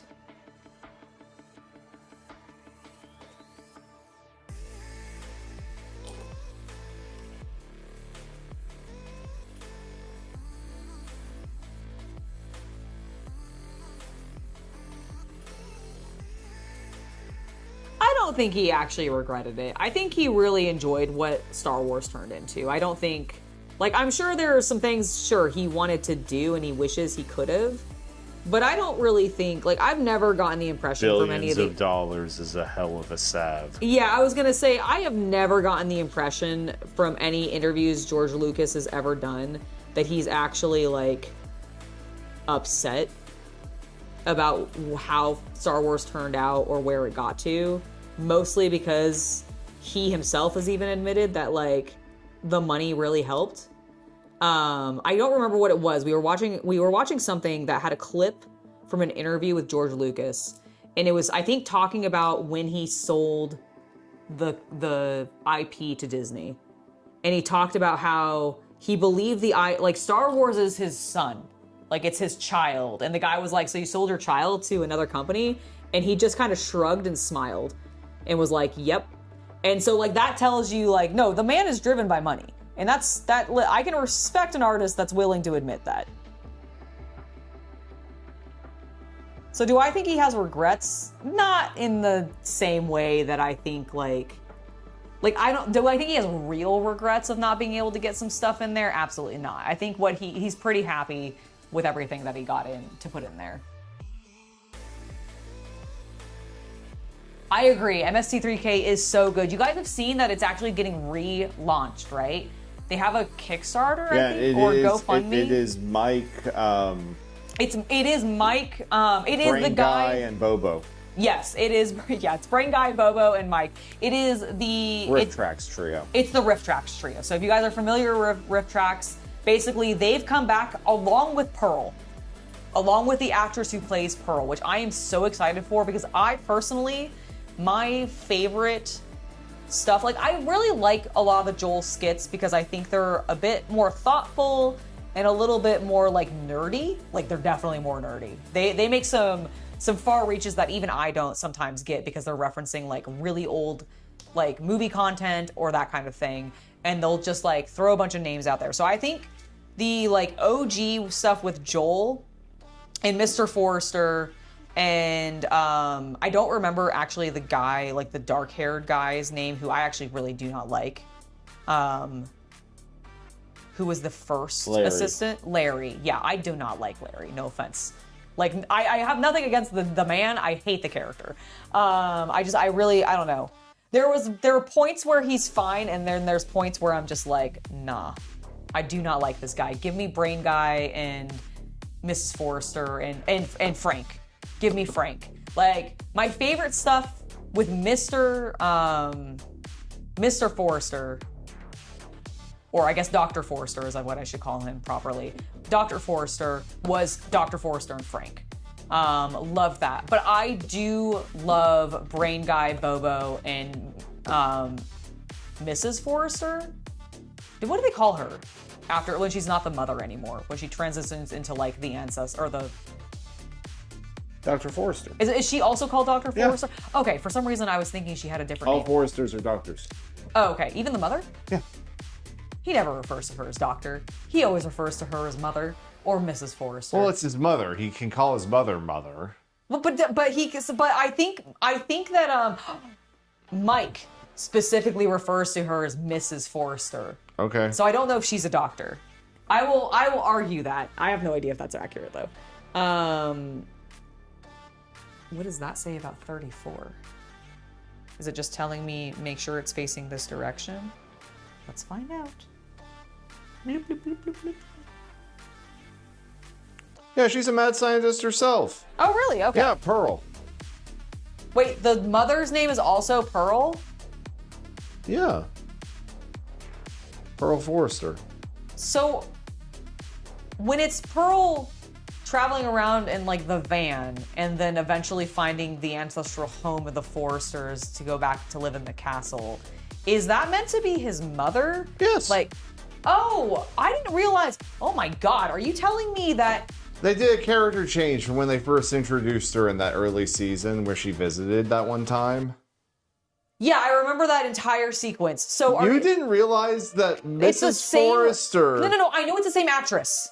I understand that. Canonically in lore, Yes, dear. is Mrs. Forrester, who runs around with Bobo and Brain Guy, is that meant to be? Are we in prequel territory? That we're looking at Mrs. like his mother, Dr. Forrester's mother, as a young woman. No. It is like a future. The story, the storyline happens linearly. So they just retcon her into being a different relative, also named Pearl Forrester, who is a doctor. Who is the different? I don't understand. From the mother! It's Pearl Stop yelling. is Mama Pearl and not Mama Pearl, the same Pearl. Who's not Mama Pearl? Van Pearl. Van Pearl and Castle Pearl are the same woman, same character, same actress. Okay, but is Pearl, who is the same actress, when Dr. Forrester is still around in an active part of the show. Yeah, and his mother shows up. And his mother shows up. That's the same actress. I understand that's the same actress. Is that Pearl character The same one, yes. the same? Yes.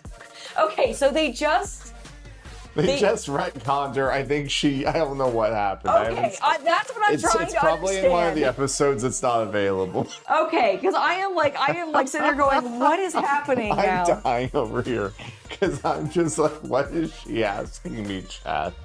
I want to know if they're the same Yes. canonical in-world character as each and other. there is no time travel in the way you were asking. Okay. Whoa, that was already loose. That was terrifying. I'm sorry. Okay. It's fine. This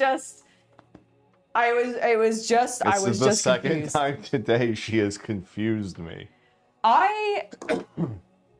It's true. By asking me if I understood something.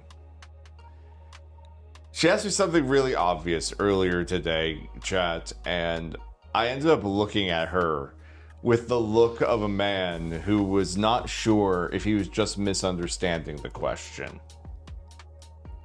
That's fair. And I wasn't. No, he was not. He just, I don't even remember like fully what that was that we were like talking about. You realize that in Kamen Rider God Oh, Card, yes. I they remember. must use barcode scanners to scan the cards. Yes, and To which I sort of looked at you like, yes. yeah, no duh. I had a eureka moment of my brain going, oh my god, this technology is used in toys. And then Chaos Cultist was like, yeah, no shit. And I was like, but you seem to not understand what I'm saying. So I repeated my fact like 2 more times in slightly different ways. And he's like, no, I understand all of that, but yes, this is obvious. And I'm like, I get that, but this is background knowledge that suddenly became to the foreground of my brain, and I'm excited about it because I've like consciously made it, like it's made a connection somehow. And it was so stupid. I am sometimes dumb. No. Here is I know you were asking for a close-up on the model. Here you go. We're not fully finished. We're still putting some of the details on, but it's looking really good. Show the top of it. There's the top. Cool. Show the front. And then the front. I'm just trying to hold it in good places. I'm really glad we found that window piece. Yay. I like the finish that they put on the red because it has a little bit of that gloss got that finish, so it candy really gives coating. it, yeah, it gives it that candy coating that cars actually have, which is really nice. All right. There are a couple more things we need to do. So we just put 34s in. Those are the foot handles and everything. Okay, I think we're gonna put a bunch of reflectors on. So 36 and 35. Oh my god, they have right and lefts. Excellent. Which one's which? Just do one at a time. Oh, I'm trying to. I'm just wanting to make sure. Okay, so these ones are the 35, 30, or 36, 35. So let's do 35 first. I believe it is a Yamaha. This is... It is in fact. Well, okay, when they say left or right, do they mean the left and right as it's facing me? Or the left and right as if I'm facing the way it's facing? Like you know what? We'll find out. Well, does it not label it? Well, it labels it left and right, but I meant like... on the instructions. I need to see what this says. Hold on. Yeah. Yes, it is a Yamaha RZ250. Reverse side 35. Okay, so 36. Okay, it is facing me like this in the picture. And it wants me to put 36 on this side. So I'm gonna do that first, which is the left according to it. So Thank you, Havman, for the $10 donation. oh my gosh, Havman, thank you so much for the $10. I always very much appreciate when you answer my silly questions and put up with me being weird, awkward self. Or being my weird, awkward self. Well, I don't think you're weird or awkward, but I completely understand what you mean, and no worries. You both are by far my 2 absolute fave people to watch. I will always say you are the best. Oh, well, thank you, Havman. Very much appreciate it. And Havman also thinks it would be from the position of the rider. Ah, that's a good point. That is a good point. I do think you might be correct because it's saying this is the left side. Yep, Which to me would be the right. That's So the rider side. okay, so and then it's going into the which hole? 1982 RZ250 by Yamaha. I think it goes into this hole.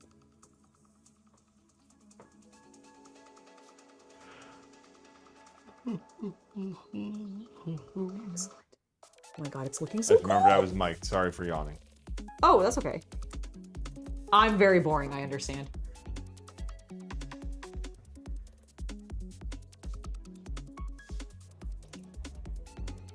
See, the next time your IPMS club has a motorcycle themed night, I can bring this in, yes. covered. I am.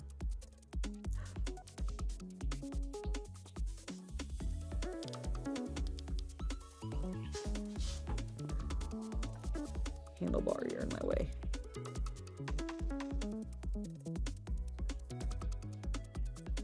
Please, I just want to push it in without breaking anything. Ah, leap. Ah.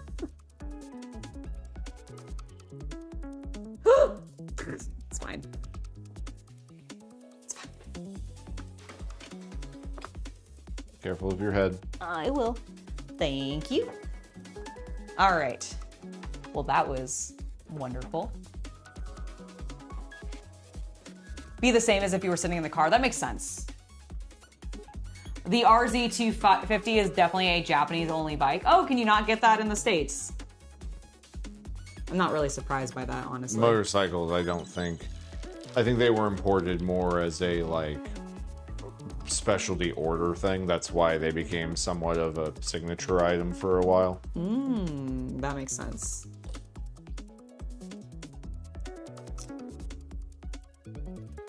Talk about something that I would probably, like, collect, because I wouldn't even be able to ride them, if I just had, like, infinite wealth.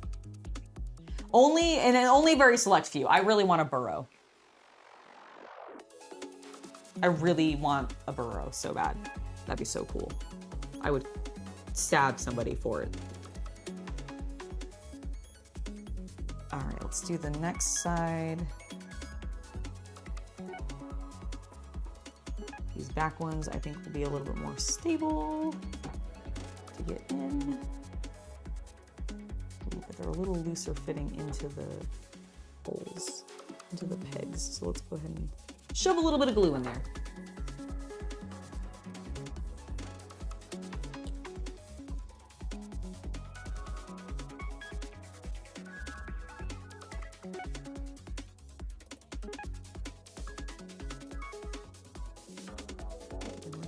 Same thing on this side.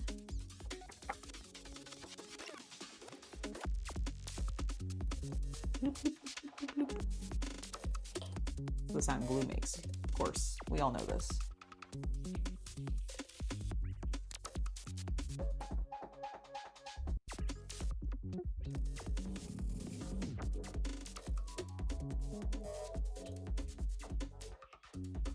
Nice.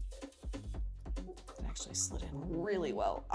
I love these little reflectors. It just, I don't know, it brings the whole damn thing to life for some reason in my brain. All right, 39 and then 40, and I think we're done. This sprue's cleared. This sprue is cleared. We have this one spare part, which is fine. I'll keep that for junk. And then, yeah, we just need to put these suckers on. Okay, let's do the left one first.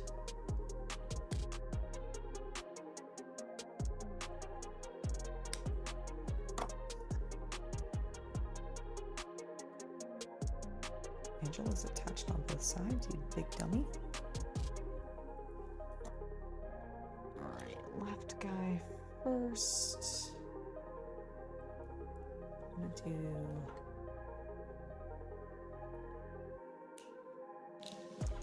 the gentlest of trimming.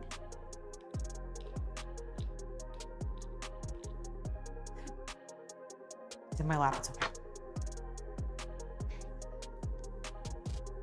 I think you go here. Yes, you're oh my god, if this thing breaks because of how tiny this hole is.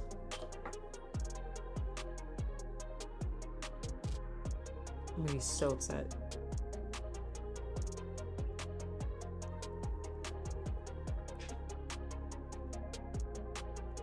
No.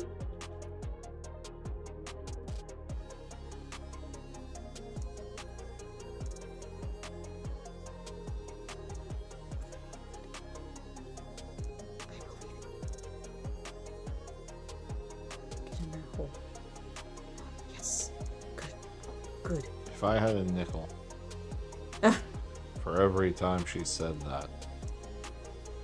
You probably have quite a few nickels. More than 2, which would be weird.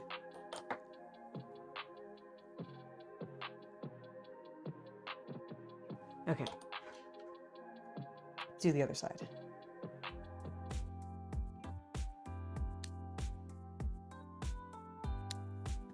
It's got like the thinnest little bits of plastic. Honestly, I'm really surprised it didn't just bend on me.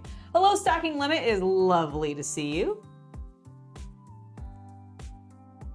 Hopefully you're having a great day.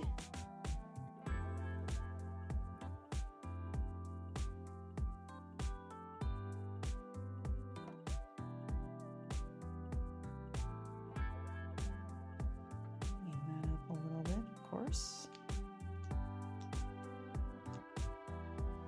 Get rid of some of that flash as they told me I could if I wanted to make it extra pretty. That was really funny. I love translating some of these instructions.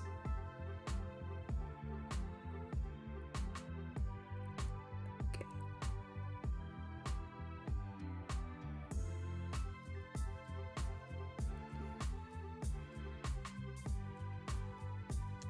Come on, buddy. We got the other one in there. You can get in there.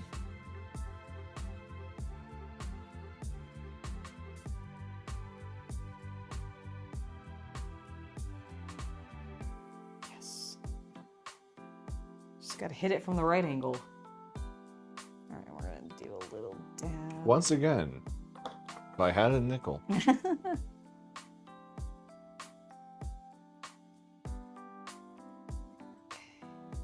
All right. And there we go. Oh, I almost threw it out of my hands. Is it done? It's done. It looks so cute.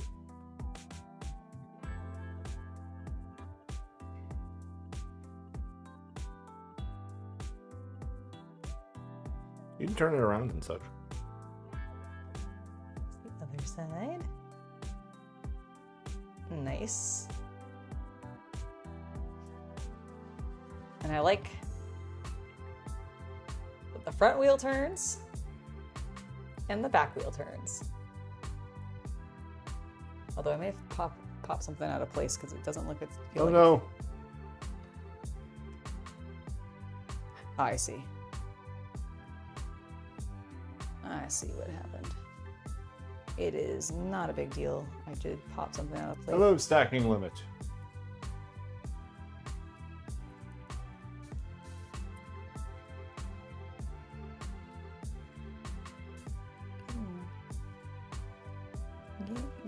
Get in there.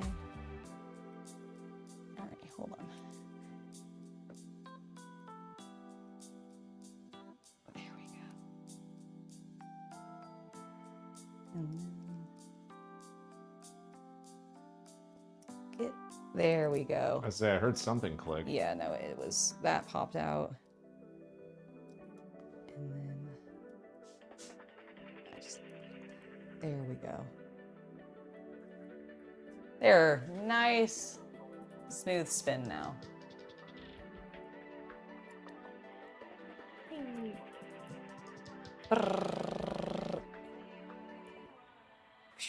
Now it just needs a cool paint job. I mean, it's actually pretty cool already.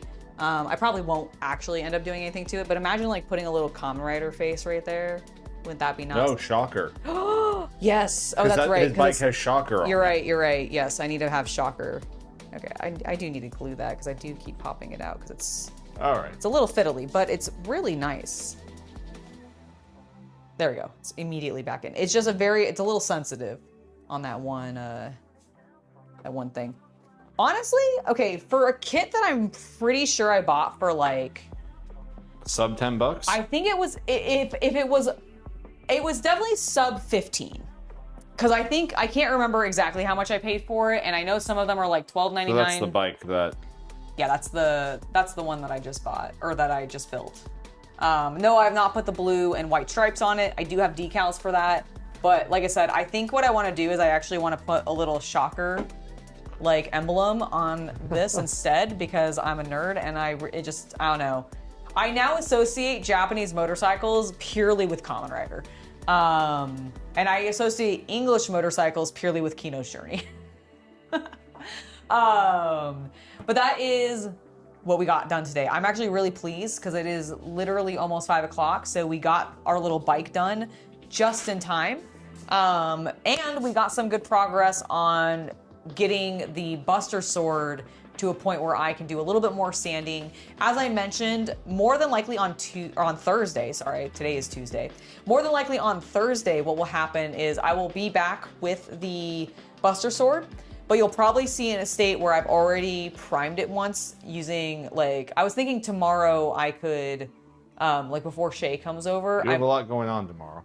Yes, I understand that, but I was thinking before she gets over here, potentially, if I don't have anything else major to do. That's right, because you're doing the tire thing on. I'm gonna do that on Thursday. Okay. That's gonna, Kita's appointment and the tire thing are gonna happen on Thursday. So tomorrow's morning, I'm open for activities, and I might go ahead and just sand that down so that we can then do our first, another coating of the primer, so that I can start doing some sanding on that on Thursday, potentially. Okay. Is my realistic goal. And if I don't end up doing that, then I'll start something else on Thursday, and we might come back to the Buster Sword on Friday, depending on like if it needs a little bit more time to dry or something. Like, for all I know, the primer might take a little while. I'm optimistic it won't because it's warm right now and very dry. Like, we don't have a lot of extra humidity, so I'm hoping that the primers will just dry fast. But that way we can start getting some more work done on that, because I really do want to get to the point at some point soon where we can start actually putting paint on it, like paint, and start doing that work, because I think it's going to look really, really cool. But yeah, I think that is going to be it for us today. Thank you so much for joining us, everyone. Chaos Cultist, thank you for hanging out with me and chatting and help me keep on top of chat. Very much appreciate that. To everybody who was here until the very end, Lionel Hertz 100, Corsair, Haveman, Stacking Limit, and to everybody else, because I know there was probably, hold on, I know there's a few more of you that were chatting. Northman and Huskerling. Thank you guys so much for being here through pretty much the entire stream. I love having you guys hang out with me. I hope you enjoyed it as well. I hope everybody has a wonderful hobby night. And we should be hanging out here a bit more. Yes, we'll be back in this room. We'll be back in the hobby shop a lot more going forward. Obviously, I'll probably still pop up and like play video games on occasion, especially on Saturdays. Saturdays is still right now is tending to be so is this Saturday going to be a gaming stream, or is it going to be? I'm going to talk with Shay about that tomorrow. Okay. Was my plan. So we may have a gaming stream this weekend. We might have a slightly different stream this weekend. I will let you guys know on Thursday. But yes, I really enjoyed hanging out with everybody. God of Knockers, thank you so much for being here. Thank you. I'm really glad that you enjoyed this stream, everybody. That really makes me feel happy, and I love doing this. So thank you so very much. We got lots of hobby stuff done today, and I am very, very pleased by that. Anyways, I'm gonna go get Wendy's now because I'm hungry and I want a burger. So see you next time, and I hope you all have a wonderful hobby night.